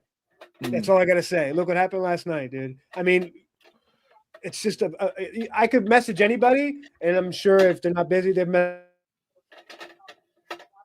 tip on this. Can you give me advice? Boom, they'll hit me right back up, man. That's just the way. That's awesome to me. I don't know. This is really like one of the only spaces where if you have some talent, people want to see you bring it out. They want to see exactly. The professionals are willing to help. Because I think deep down, you know, if you look at any of the kings, any of those people, they understand just like how on death's door, like the American comic industry really is, you know, you know, this is a chance to give it life support, you know, maybe move away from the broken corporate circle of nothing, you know, that it's become. You know, this is a chance for that. And it's so cool to see, like, you know, when I can talk to Billy Tucci, you know, and he'll share with me stuff that about how to succeed in this space, about stories, about how he got his story out there originally. I've been in comic book like dinners with pros who would spit on their coworkers rather than tell them how to make a project finish correctly, man. Like, That's the thing. Going to conventions and asking pros, they'll look at you like an asshole. They don't care, It's like, well, it's funny, like I used to hear stories when I was younger, about like, oh, this guy, and he used to give me this advice, and then like, you hear like, Mark Silvestri or somebody talk about like that person, and oh, I knew him when he was young, and I was helping him with his work, and then I'd like, here I am, young Matthew Rumor, I'm like, I've been drawing this stuff forever, and take a look, and they're just like, you suck, your stuff sucks. I'm like, okay, how can I get better? Looks at the person next to them like, is this kid serious? I'm just like, oh, those stories must have been bullshit, huh? Okay. hey, this is the spot for it. And like I said, you can ask these pros for help and they'll help you. If you want the help and you want to learn, this is the place. I mean, like, I don't know. You don't get that anywhere. So take advantage of it. When I hear people like complain, oh, these guys are assholes. How? Because you didn't get what you wanted? It's basically what it is. You got to work for it. Just remember, before all these fractures, this stuff was fun, and it's about being able to get good books, man. I think it's coming back. It's coming back again. So, whoever you are, man, you think you hate me? Reach out to me. Like, let's talk. I bet you I can let you have a good time at this. Yeah. Just because you don't like this person or that person, don't go up to them. Go hang out with other people. Like, who cares? Exactly. There's going to be tons of people at this thing, tons of pros, tons of indie guys looking to become pros. Like, everyone's around. And all the live streams you could possibly like and want that are entertaining are going to be there and live going on. That's going to be fun. Do you know who else is doing live streams? Like the rest of the Dude, I have like every single person that has a live stream has reached out to me at this point. I'm at the point where I'm at the point where once the crowdfund's done and I send out those finalized contracts to everyone, to the creators. Because right now, they have their forms like, I need this booth space, this stuff, I'll be at the banquet. No, I won't, blah, blah, blah, that kind of crap. Which so far nobody's said they're not coming to the banquet. So yay. But when I'm done, I'm going to take every single one of those podcasts and live streams. They're going to be put into a spreadsheet, and I'm going to pretty much be hacking away at, what time frame I think people will still show up en masse to go watch. Commandos open up for Kings. Commandos have to open up for Kings. You want Commandos before Kings? Yeah, Commandos before. We got to hype it up. We're the hype crew. We gotta hype it up. Dude. Totally gotta hype it up, man, because dude. The excitement is before you even get there, in anticipation of getting there. And then it just makes the event when you arrive so much better. We're the best promo stream, bro. What's up, boy? Exactly. Oh, you got Good Morning Comics Gay, you got FFS and all those guys too. Katie's about the only person that I think has clenched a time slot so far for me yet. Nice. Because I've guaranteed her. She's in the morning, Yeah, she's going to be like the opener on the second day. Yeah. Oh, yeah, man. They decided to meet the toy guys too. So people are looking forward to it. So they're good, man. If you don't watch the 3POA podcast, those guys are Laser dope. Pants, it's a great podcast. They're funny too. He's a funny dude. They got themselves thrown out of my hotel from a convention because they were truthful. Wow. Wait, was it drunk? No, or no? No. Like, so if you know who, what Mythic Legions is, that company who makes that, they do Legion Con at my property over here in Jersey every year, and it's actually part of how I was putting together how I could make a successful convention for Comicsgate and so on and so forth, because You know, I wasn't like, oh, I'm going to make all the money. Let's go do a convention. I was just like, that really sucks that we don't have one. And just every month would go by and someone would bring it up and it would just never come to fruition. And so I was like, how do we do this where people come out and where I can be worthwhile for fans, but also like, you know, there's a lot of like, there's so many shows and different things in different industries I've been around. And then I go walk a Comic-Con. And I'm like, how Comic-Con's like not evolved? You know, it's still just smelly shoulder to shoulder, the same crap. God, I'm like, so I'm just like, oh man, like Legion's Con is like the perfect example. You take over a hotel, you hold it for the weekend. You know, you make sure it's a hotel that has good bars, restaurants, you know, places for people to congregate and do stuff at. And you just take it over for the weekend. You know, you get to have your podcast, your live stream. So anyway, that went on at my hotel for a few years now. And like, I know the owner of them. He's friendly to me. I was like, I feel bad for him. I was like picking his brain. I'm like, oh, like, what do you pay? Like, what do you bring? What do you, you know, it's like, you know, like getting the logistics of it. But yeah, they showed up this last one. You know, big deal. You know, they're getting, you know, this thing that's small is now getting lots of podcasters and people finally showing up to cover it. That's crazy, dude. They did a live stream from it because Legion's Con is where that company announces like its new line, and they had a role-playing game coming out, and then they had their new line that year was fish people.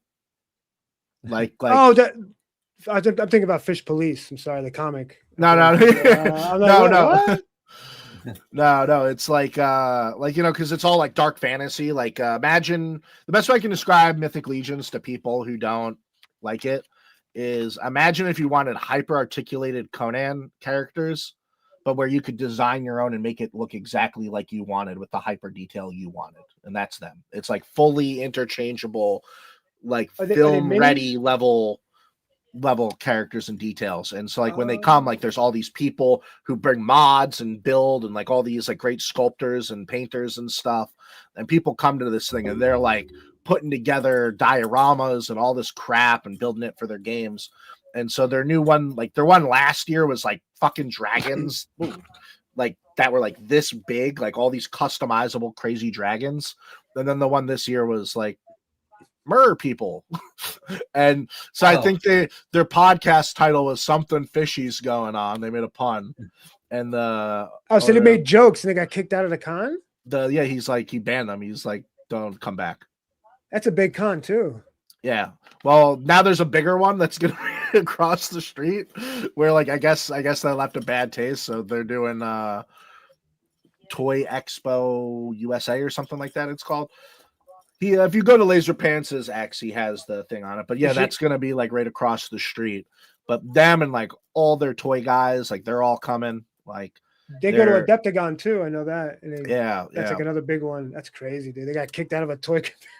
Dude, for nothing. Like they weren't even really shitting on it. Well, they like made some fish puns. Those people, those miniatures, those guys in the gaming world, they're real lefties over there, man. That's like a whole nother. Dude, I was just like, are you kidding me? Like they cover you guys every year and like build hype for your stuff, man. Like also like Bobby Valla is like an industry legend. You know, that guy's worked on so much stuff. His words have such weight because he makes the figures. Like, he knows what he's talking about. Yeah. So it's like, you know, to me, like, I don't know. I guess I'm just different than some of these people where it's like, oh shit, if I really am fucking up and a professional person who knows more than me is telling me something, I really want to take that to heart. Whereas I don't know, like there's just something. It is what it is, but yeah. It's gonna be good. That Valaverse guys, those guys, they got a huge following. Good stuff, man. It's gonna be fun, bro. It's gonna be good time. It's gonna be a legit event. Like, and I mean, something that can continue, man. I mean, I really can't wait for the numbers for this, man. For opening day, man, when people show up and start getting reports about how everything is going.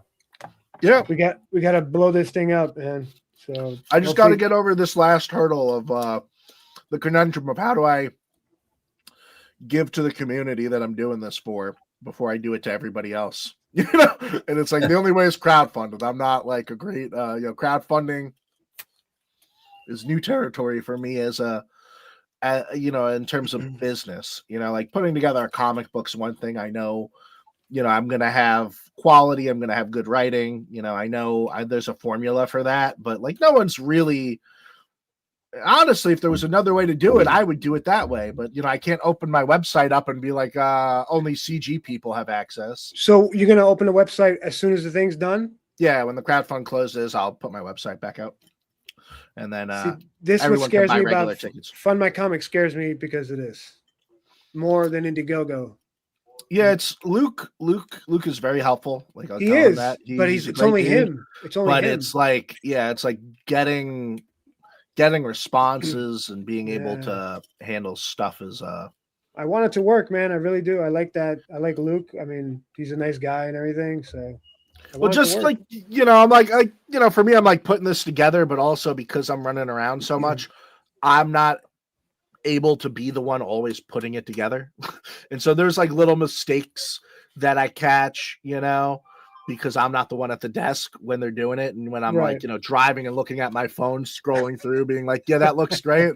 And then it's like, oh shit, like you misspelt, like you messed up the I in Premiere, like what are you doing? Like, good, like where's all the little tags I told you to put on with like the information? Because like it, unlike Indiegogo and stuff, like it doesn't even let me add shirt sizes to the shirts, so I have to add them. Like, so here, I'll share my screen. You have to add them in the description, basically. Yeah, right? here, I'll share my screen if you want to throw me up there.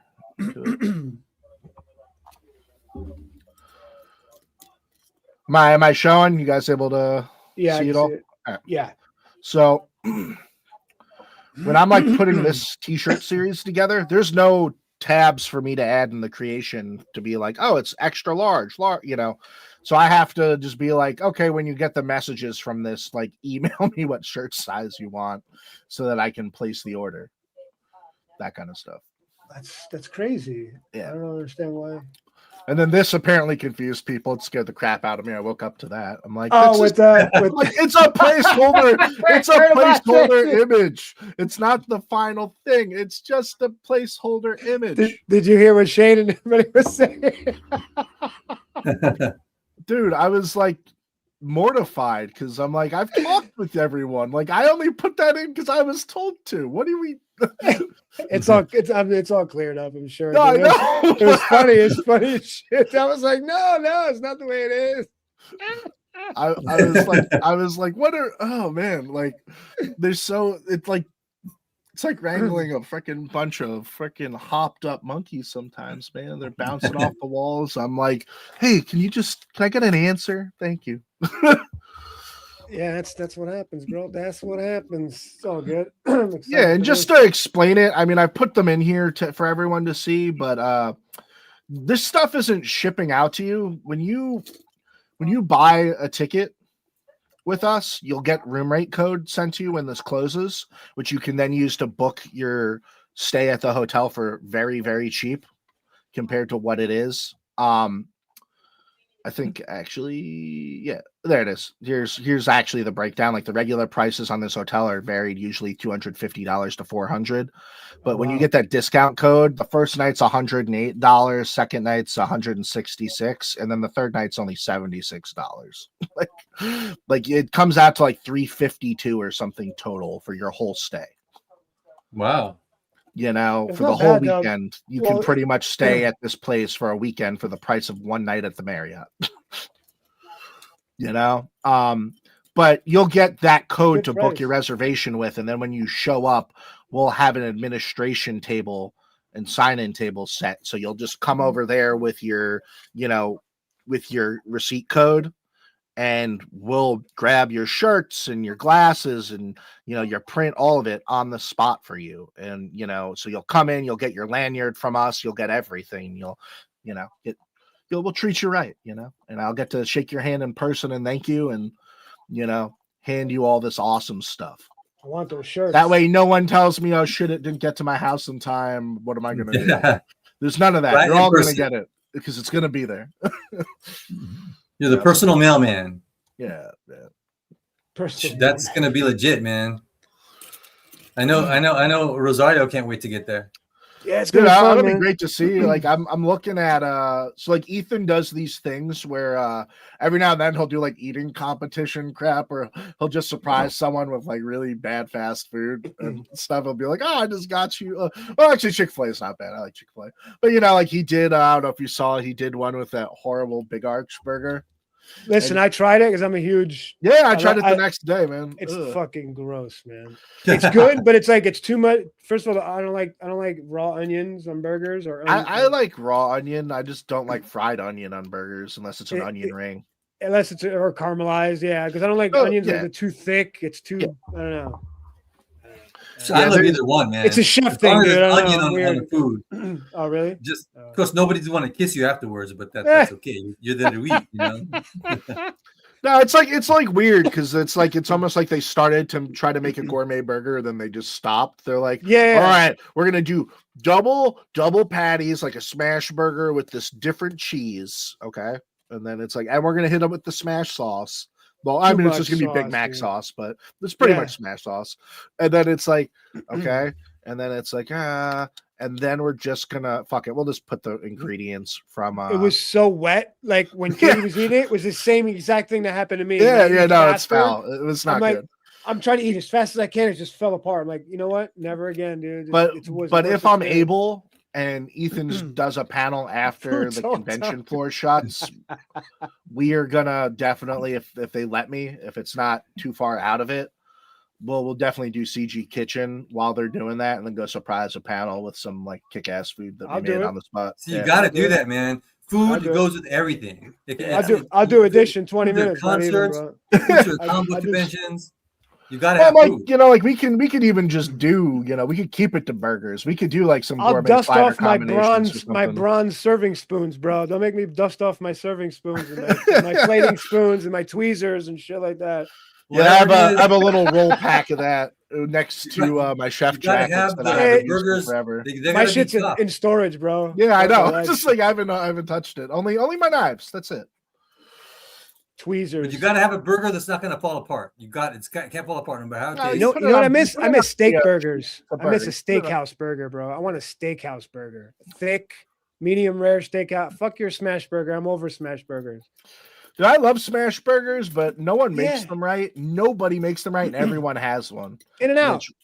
It drives me crazy. Dude, the Marriott I'm out of, they have a really great restaurant called the Old Shabine. It was built in Ireland. It operated for hundreds of years. They broke it down brick by brick, transport it, built it up in the place.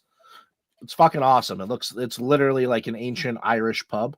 And they just redid the menu, and I'm like talking to the GM of the hotel, and his name's Chris Crawl. Oh, hey, David Williams. What's up, man? What up, William? Bro. So I'm legitimately like talking to him because one of the only things I still do with restaurants is build people's menus for them. Oh, nice. Those are fun. If there's a gastro pub down by me on Route 15 called Tap House 15 that was failing. I built their whole menu back up for them. And so I'm like looking at it and I'm like, this smash burger, why are you calling it a smash burger? He's like, I'm like, so smash burger, to anyone who doesn't know, like the legit good smash burger is you get a flat top grill and you caramelize onions, right? You caramelize them on the grill. And then you smash the burger down on top of them. Old school. And those the juices and sugars from it cook up into it. You season it, and then you do a nice scrape off the bottom so that none of that caramelization is lost when you flip it and cheese. All the Miller reaction comes right off. And need that. And so and then it's supposed to have like a Chipotle kind of aioli, if that's what they're mimicking, but it's ketchup, mayo, some type of peppery type shit in there to get a little spice and a kick, and then you top it with it. Every place I'm at, it's like because they're just like, well, look, it's a flat patty, it's a smash burger. I'm like, yeah, no. In-N-Out's still good for all around burgers. In-N-Out's still the best, dude. It drives me up walls, man. Curmudgeon with that. I get it. Well, marketing, it's important to have a good, legit burger because it's just insane when it tastes right. I mean, you just can't explain it. And I mean, this is no joke. So yeah, I understand what you're saying. It's a whole experience, man. And then it's even worse when it's a crap burger and it falls apart, doesn't taste good. It's like a waste of space, man. It's like you wasted your time. You hook it up with some steaks or whatever. I'll make some dope ass 20-minute meals for these guys. But I want to cover. I want to cover You can do for like a each steak meal. sandwich or something. I do a dope Wellington. I just made one for my lady. She never had it. I was like, let me do it. You can't do that there. Gordon Ramsay's steak is literally in the hotel. Fuck Gordon Ramsay. Like who's gonna eat our Wellington when you can go to the place? I worked for Brendan Collins, his old sous chef. So I got a hookup. All right, I did. I worked for him. I worked for him for like 2 years. I know how to make a dope ass Wellington. Probably some of the best. But it took me 2 tries. I did 2 of them because I haven't did it since. That's my first staging thing. They make you. I was like, fuck, who fucking makes a Wellington? It's so stupid. Dude, I have some great stage stories from people staging at places I've worked at. Oh, dude, I was an asshole. Dude, when I was a go dude. What is this? What the? I throw the plate. I mean, like, such a dick. Well, no. So we had there was a Rosario cared too much. When I was still with Eric Levine and I was still working. We were still opening restaurants and doing stuff. Oh, nice. We built up Mars Tap and Grill, and then we were opening a sister restaurant like all the way down in Hoboken. And so while that was happening, he needed like top level chefs for that one. You know, he needed to replace the like core staff that was leaving, me, him, Pablo, that kind of shit. And so, you know, he went to CIA. So his restaurants, you know, were on that stage list for, you know, up and comers. And so at that time, we had like this couple month period of time where it was like all these different people staging because we burned through them. And then also big name, you know, graduate top level chefs that are looking for jobs to become chef de cuisine and sous chef. And so I just remember we had like a 800 cover night, man. It was in the high 800s. It was fucking bananas. And before that night started, we had 2 stage chefs with us, 1 man, 1 girl. And then while that was happening, this new chef de cuisine that was testing out graduated top of her class, was considered for a James Beard Award, didn't win it, but was considered. She was in the running. All these accolades was coming in. So chef's whole thing is, you know, you're going to make me, he had a very specific appetizer. He'd make them make very specific salad. He'd make them make a very specific soup. He'd make them make, and then a very specific main course followed by something that they get to choose. And he'd give them 2 hours, make whatever you can. You have 2 hours to make that, you know. This woman like couldn't find anything in our walk-in, and our walk-in is like everything's I've been there, dude. I've been there, dude. Staging in a place. That's the worst, bro. I'm like, so at that point, you know, when we're working, I'm a grill master out of that, you know. When you're at that level, you know, everyone's got to, even if you're, you know, top level chef in a line, you're still like, no, you're making that steak. You're the guy who's right. Getting that cook right. You're the guy who's, you know, getting that sauce reduction right. You're the fish guy. Like, let's go. So I'm like butchering steaks every day from scratch. And so I'm like going in there all in a big ass thing off a hook. And I walk in and she's looking around. And I introduce myself and I walk out and I go back 30 minutes later and she's still in there. Still in there, yeah. Dude, and that happened to me. When I first started doing it, I'm like, where the fuck is everything? Because they don't tell you anything now. That's the thing. We don't tell you anything. You're go get these ingredients. So I nod and I go, what you looking for? And she's like telling me she's looking for the duck. And I'm like, okay, well, it's in the meat section. You're pretty much in front of it. This is heavy. I got to go. And I walk out, and then I go to every guy in the line, and I'm like, did she ever come out? Has she been in there the whole day? I don't know. Like, she's like freezing. We had this big Mexican dude. He was the best prep chef I've ever been with anywhere. This dude had the job. He would just prep and leave every day, but there was not a single Michelin level ingredient that he could not. I'd watch him debone little like Cornish hens. Like debone them perfectly, wrap them, stuff them, and then tie them so that you could make stuffed chicken pot pies out of them. and stuff, and he'd bang out like 400 of those, like while jamming in his own little world, like it was like drawing a smiley face, that easy, man. And dude was wild. And so yeah, so she comes, I go back in, I'm sorry, and I go, you still haven't found it? It's here. I'm like, you got like an hour and a half left to get all these dishes. And so she comes over to the grill because, of course, you know, she's looking for stuff and I'm helping her. And she goes to sear off the skin on this duck. And as she goes to do that, she walks away. And like 10 minutes go by and it's just on there. No flip, no turn. And like duck's very fat. And you normally don't cook it on a grill. It's normally like a pan fry type cold of situation. pan, yeah. Yeah. And so I'm just like, what the fuck's going on? so I go back to it. I end up taking care of her duck. When she's not looking, I put another duck on there and I start cooking that one. I ended up cooking half this woman's dish, but then I cooked my own version of the dish. And so she's over there giving him the stuff and I show up and he's like, my nickname for that was Boom Boom because my first day I almost lit the whole restaurant on fire. That's a story. You can look that up on Instagram. I think he still has the video of the grill almost exploding. And so I go next to her and I put my dish, which is her dish, down. And he's like, Boom Boom, what are you doing? I'm like, oh, I mean, I cooked half her dish. I just figured, you know, I'm here for the job, chef. he ripped me a new asshole, but it's not fun to dostage, dude. It's yeah, high pressure. Well, she ended up that night. He was like, all right, I'll move you over to Expo because even though you're checking those dishes, you know, if you're applying that's a hard ass position, dude. Well, that night, you know, I said we had 800 covers. That's insane at a gourmet restaurant level, you know, like fuck that shit. So she literally broke down crying. She was on her knees crying on the floor in front of the expo by the end of the night. I have so many horror stories from people. Yeah. When I first started, I wanted to kill my chef because I did it just for a job. I was there for music, you know. I needed a second job. I was like, you can fire me. I don't care. I still got a job. But I used to almost get into fist fights with my chef because he'd be like, do this. Like, don't fucking tell me what to do.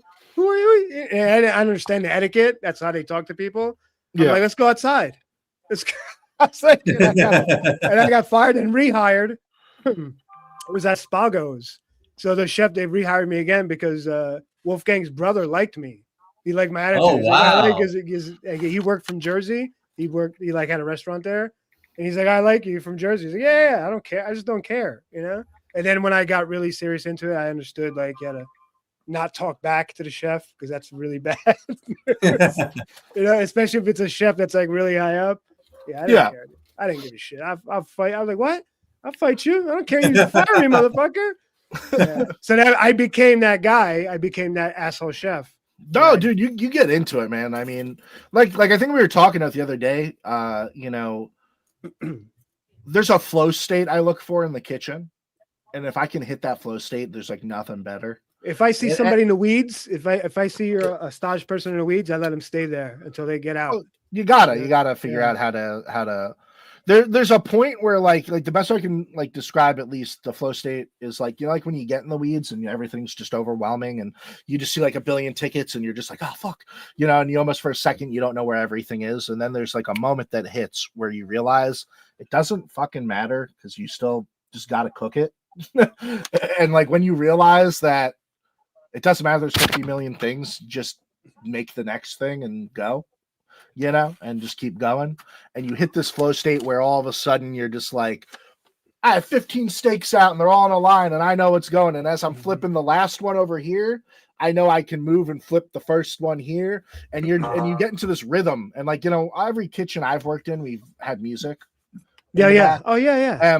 So, you know, you got a good song going. It doesn't matter if there's a billion covers and you're doing this stuff and you're just building it. And now all of a sudden there's like 6 hours have gone by and you're closing the kitchen. That's a bit like, oh man, when I worked at the Foundry in Melrose, it was no music. It was all call out tickets, which is the worst. Because if you don't repeat it back, your whole system is messed up. Everybody had their own station. It was quiet. All you hear is like calling out stuff and like the forks and the spoons, you know, plating the dish. That's it. If you talk, it was like very military. There's a lot of places like that. McKell's in Santa Monica. That's very military. Like I staged there. I was like, hell no. I'm gonna wind up killing the chef, strangling somebody because everybody's just talking. Like if you're nothing, they'll talk shit to you. Like I had a guy pull me this, like push me away. I was like, "Do you want? We'll go outside, dude. I'm not afraid to use this knife, bro. Let's do this." You know.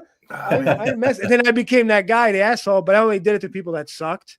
Like if you sucked, like I was like, you know, if I liked you, I liked you, even if you sucked. Like I like the dishwashers, you know, the bartenders, you know, of course the waitresses. You know? Yeah, of course. You know, I like the waitresses up until my, hand went in the deli slicer because of one of them. The hostess, you know, when I was single, I used to go to hostess. Say, what's going on? So seat those girls over here. You give the waitress a lot of tips. Yeah. Oh yeah, I used to go out. Oh man, I got so egoed. Same thing with music. You got egoed in the head, and so I was the executives. I just walk out. How's you guys doing? I just go right to the hot girls. So she's listening right now to my lady, so she's like shaking her head. No, there was you better not continue that story. You better not continue that story. She came to the restaurant. No, here's a funny story. So I had this beef. There was a sous chef there, and it's right before I left. I was first started dating my lady. I told her to come in. So he sits her in the front where the hostess, which is kind of rude. You know, I wanted in the back where the pool is because it was a rooftop restaurant. Mm-hmm. And I was like, why? That's my girlfriend. Why is she sitting in the front with the hostess? That's like for losers, you know? Yeah. So I was like, what do you do? Oh, it's packed. I was like, there's nobody here. And I was like, there's nobody in the books till tonight. You know, it was like 60 people. What are you doing? So I'm arguing. I'm like, and then the chef's there. He's like, just let it slide. I was like, no, I'm not going to let it slide. It's my freaking lady, dude. You know, I wouldn't do that to nobody else. I'm the chef here. And he's like, and I started to get really mad. I took the kid. Took him in the walk-in. Don't ever do that again. Or I'm gonna strangle you. And the whole time, dude, he was like sweating and shaking. And we had to have a meeting because the whole place like was quiet. Like they were walking on eggshells. I was in a rage fury. And at a meeting, he's like, "Can you guys just shake hands?" I'm not gonna shake his hands unless he gets on his knees and apologizes. And I was dead serious and I quit. I was like, fuck this. Yeah, man. I had that was the last of it. I couldn't take it anymore, man. All the bullshit. I'm like, I'm done. I had near the middle of my time with Eric, there was his bartenders were like top notch, but we had this one Indian guy bartender. And like I got along with him great because when you're working and you work till like 12 at night, every day, you pretty much end up at the bar afterwards. But like I only got to work for Eric because he does food festivals with my family. Like that's nice. Like it built a working relationship, and then I transferred out of the restaurant I was at to his restaurant. So everyone there with his places has known me since long before I'd worked there. When I'm on a date or I bring a girl to that type of place, any of his places, I spend good money. Like any of the bartenders know I tip them out real fucking well. Any because you work in food service, that's why. Yeah. You know how to tip. Yeah. So I bring my girl, who's now my wife, and we go, and we can't figure out where to go, and I pretty much don't want to go back to my work, but I'm like, it's around her birthday and she's having a crappy birthday, and I'm like, hell yeah, I'll do it up. And so I bring her in. It's like my day off, and they're busy. And so I'm just like, no, we'll just sit at the bar. It's fine. We'll sit at the bar. I don't need the fucking crazy table and shit. Literally, like one of the wait staff's like, "Matt, I wish I had room for you." I'm like, "Don't worry about it." And I'm like, "I'll give it to this bartender." And I go to this bartender, and I probably was willing to spend about $300 in drinks alone for him. Like, I mean, I wanted whiskey cocktails and Manhattans and shit with like top level whiskey and stuff going. He had Pat Van Winkle. We had a bottle of that there. So I was gonna literally. Those are like, the people who don't know, those are like thousands of dollars a bottle, like $10K. Good stuff right there. Yeah. So I was like, let's like, make me some shit with that. And this dude doesn't even come to get our food order for like 30 minutes. He won't even I don't even get my cocktails. I'm sitting in my own fucking restaurant for 30 minutes. Dude, where's the manager? Where's the floor manager? So I go, "Hey man, I know you're busy, but and he just goes, "Yeah, I don't need to deal with you. You work here, so leave me the fuck alone." Oh, boy. And I'm like, dude, I'm on a Strangle date him. with my wife. I'm not here like off shift. Like, and he just goes, I'll deal with you when I want to deal with you, okay? And he walks away. So I like got up and I walk into the kitchen and Eric said, he's like, what are you doing here? It's enough. I'm like, where the fuck's the manager? Like, where's front of house manager? Like now. And I tell her, I'm like, dude, she fired him on the spot, man. I made that dude lose his job. That's what's And up. I'm not the type of guy to brag about that like that, but dude, No, if like, you're a dick, come the you're a fuck dick. on, man. Okay. Yeah, that's a serious situation. Don't man. work a restaurant, kids. Don't Yeah, do it. Don't be it'll- a chef. Just do a it'll- home chef. Do Instagram chef. That's cool. Yeah. And recipes suck, but do Instagram chef. Party or chefs, personal chefs, that type of stuff. be a comic book artist more than a chef. Do you want? I feel it's the same way though, man. Whoa, dude! You're telling me the stress level? You know the stress level being a chef. I had to stop because I felt like I was getting sick. Different thing.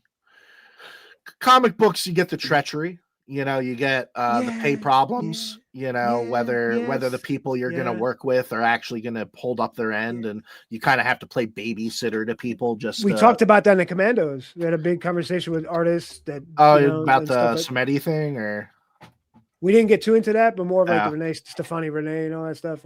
yeah. Because I mean, that was like the worst part, man. Like my whole time doing Hollywood stuff, working in gaming, doing stuff for these companies, man. Everyone's stealing work, taking credit for shit, not paying people. You know, deep down, you start and you get into something, you think, oh, we'll go like 50-50, and we're gonna make this big thing, and we're both gonna get rich, and we're gonna take care of each other, and then all it takes is for you not to be there one time at an event where they think they can get something better out of somebody for something, and all of a sudden you're left holding the bag. And for me, I draw because I write, and I write because I draw.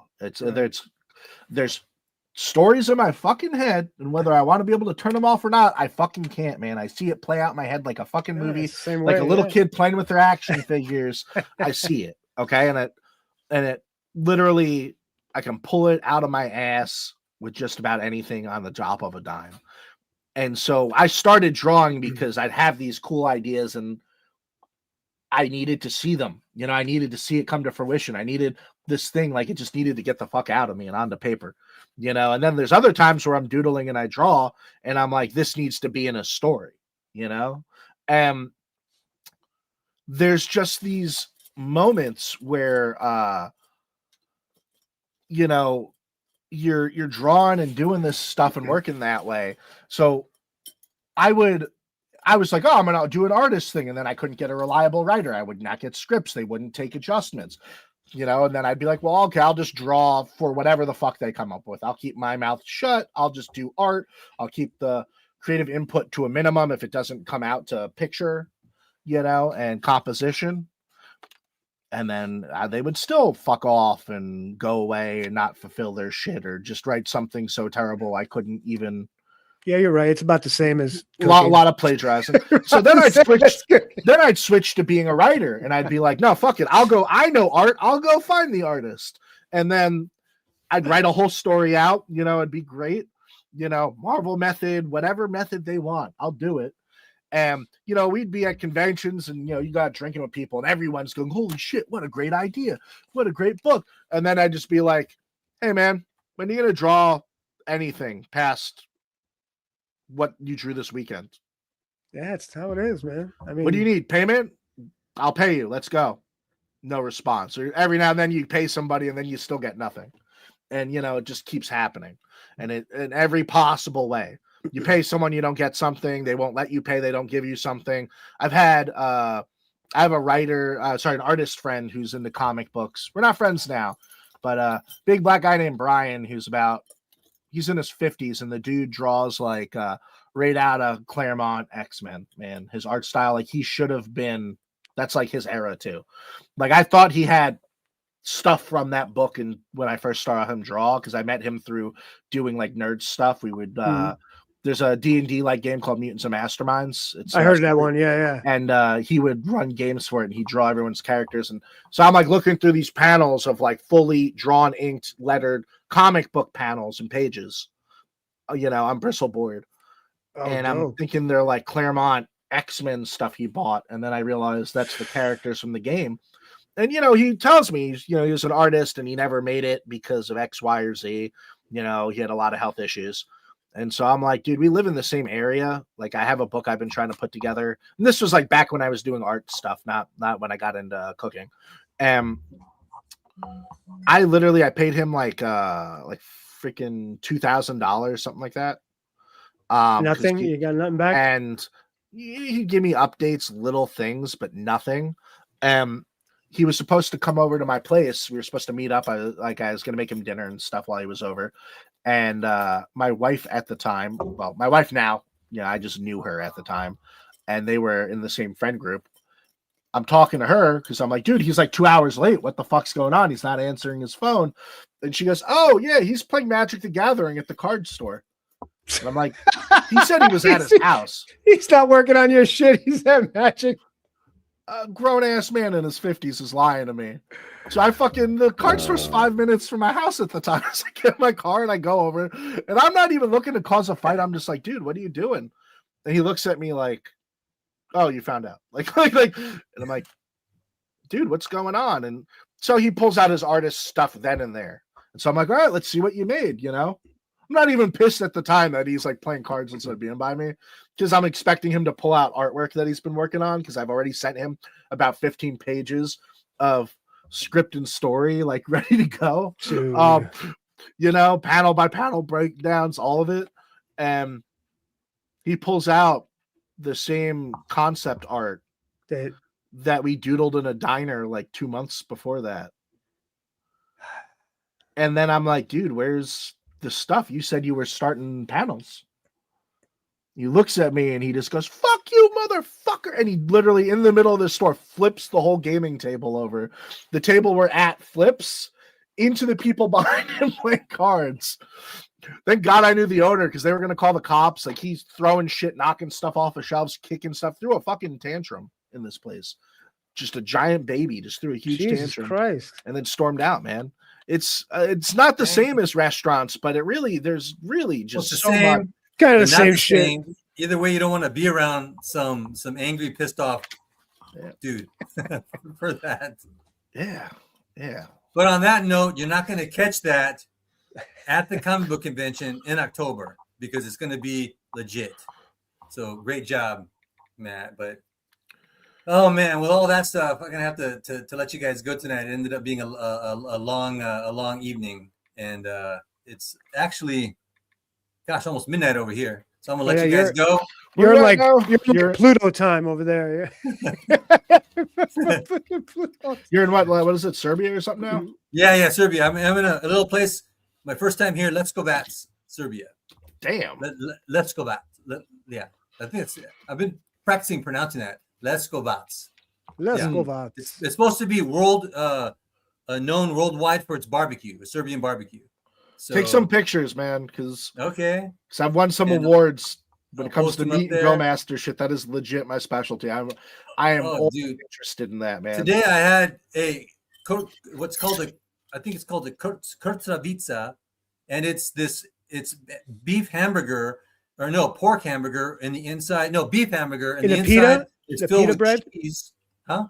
Is that the pita bread? With cheese. No, it's just beef. It's just beef, and it's like shaped like a big thick burger, and then they fill it with this delicious Serbian cheese and bacon. I'm so hungry now.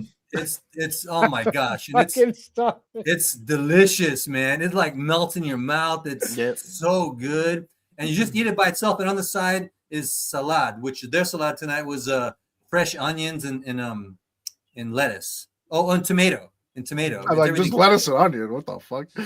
The other one was shopska. The onion, the side over here is sliced tomatoes, cucumbers, onions with a lot of shaving of what they call white cheese, but it's basically feta cheese. and it's delicious, man. It's kind of like And, if I go to and salata, like that type pork. of cheese. Yeah. something like that. Oh, when it has what do you know, the olives, a little bit, some olives. It's like a take on a Mediterranean salad almost. Yeah, and olive oil. I'm It's getting delicious, man. Oh, okay, So it is a anyways- Mediterranean salad. All right, got it. You know, well, pretty much. They, Yeah, they get that at Olive Garden. Yeah. They're very specific with the differences over here. Like Greek is chunks of cheese. Over here, it's shredded. So you know. Yeah. Now I gotta eat. All right, man. Are you gonna Thank be? you guys You're gonna for be on coming tonight, right? I'm What? gonna try my damnedest, man. I really am. Ben, Even if I I can will- just show up for a little bit. All Yeah, right, get cool. some rest, dude. I'll talk to you this Thanks for week, sharing, brother. guys. No, I'm staying awake. If I get rest now, I probably won't. Well, Dave, rest sometime, dude. You're like Terminator. Yeah. All right. Guys, be safe, guys. Peace. Right. Yeah, ciao. Ciao.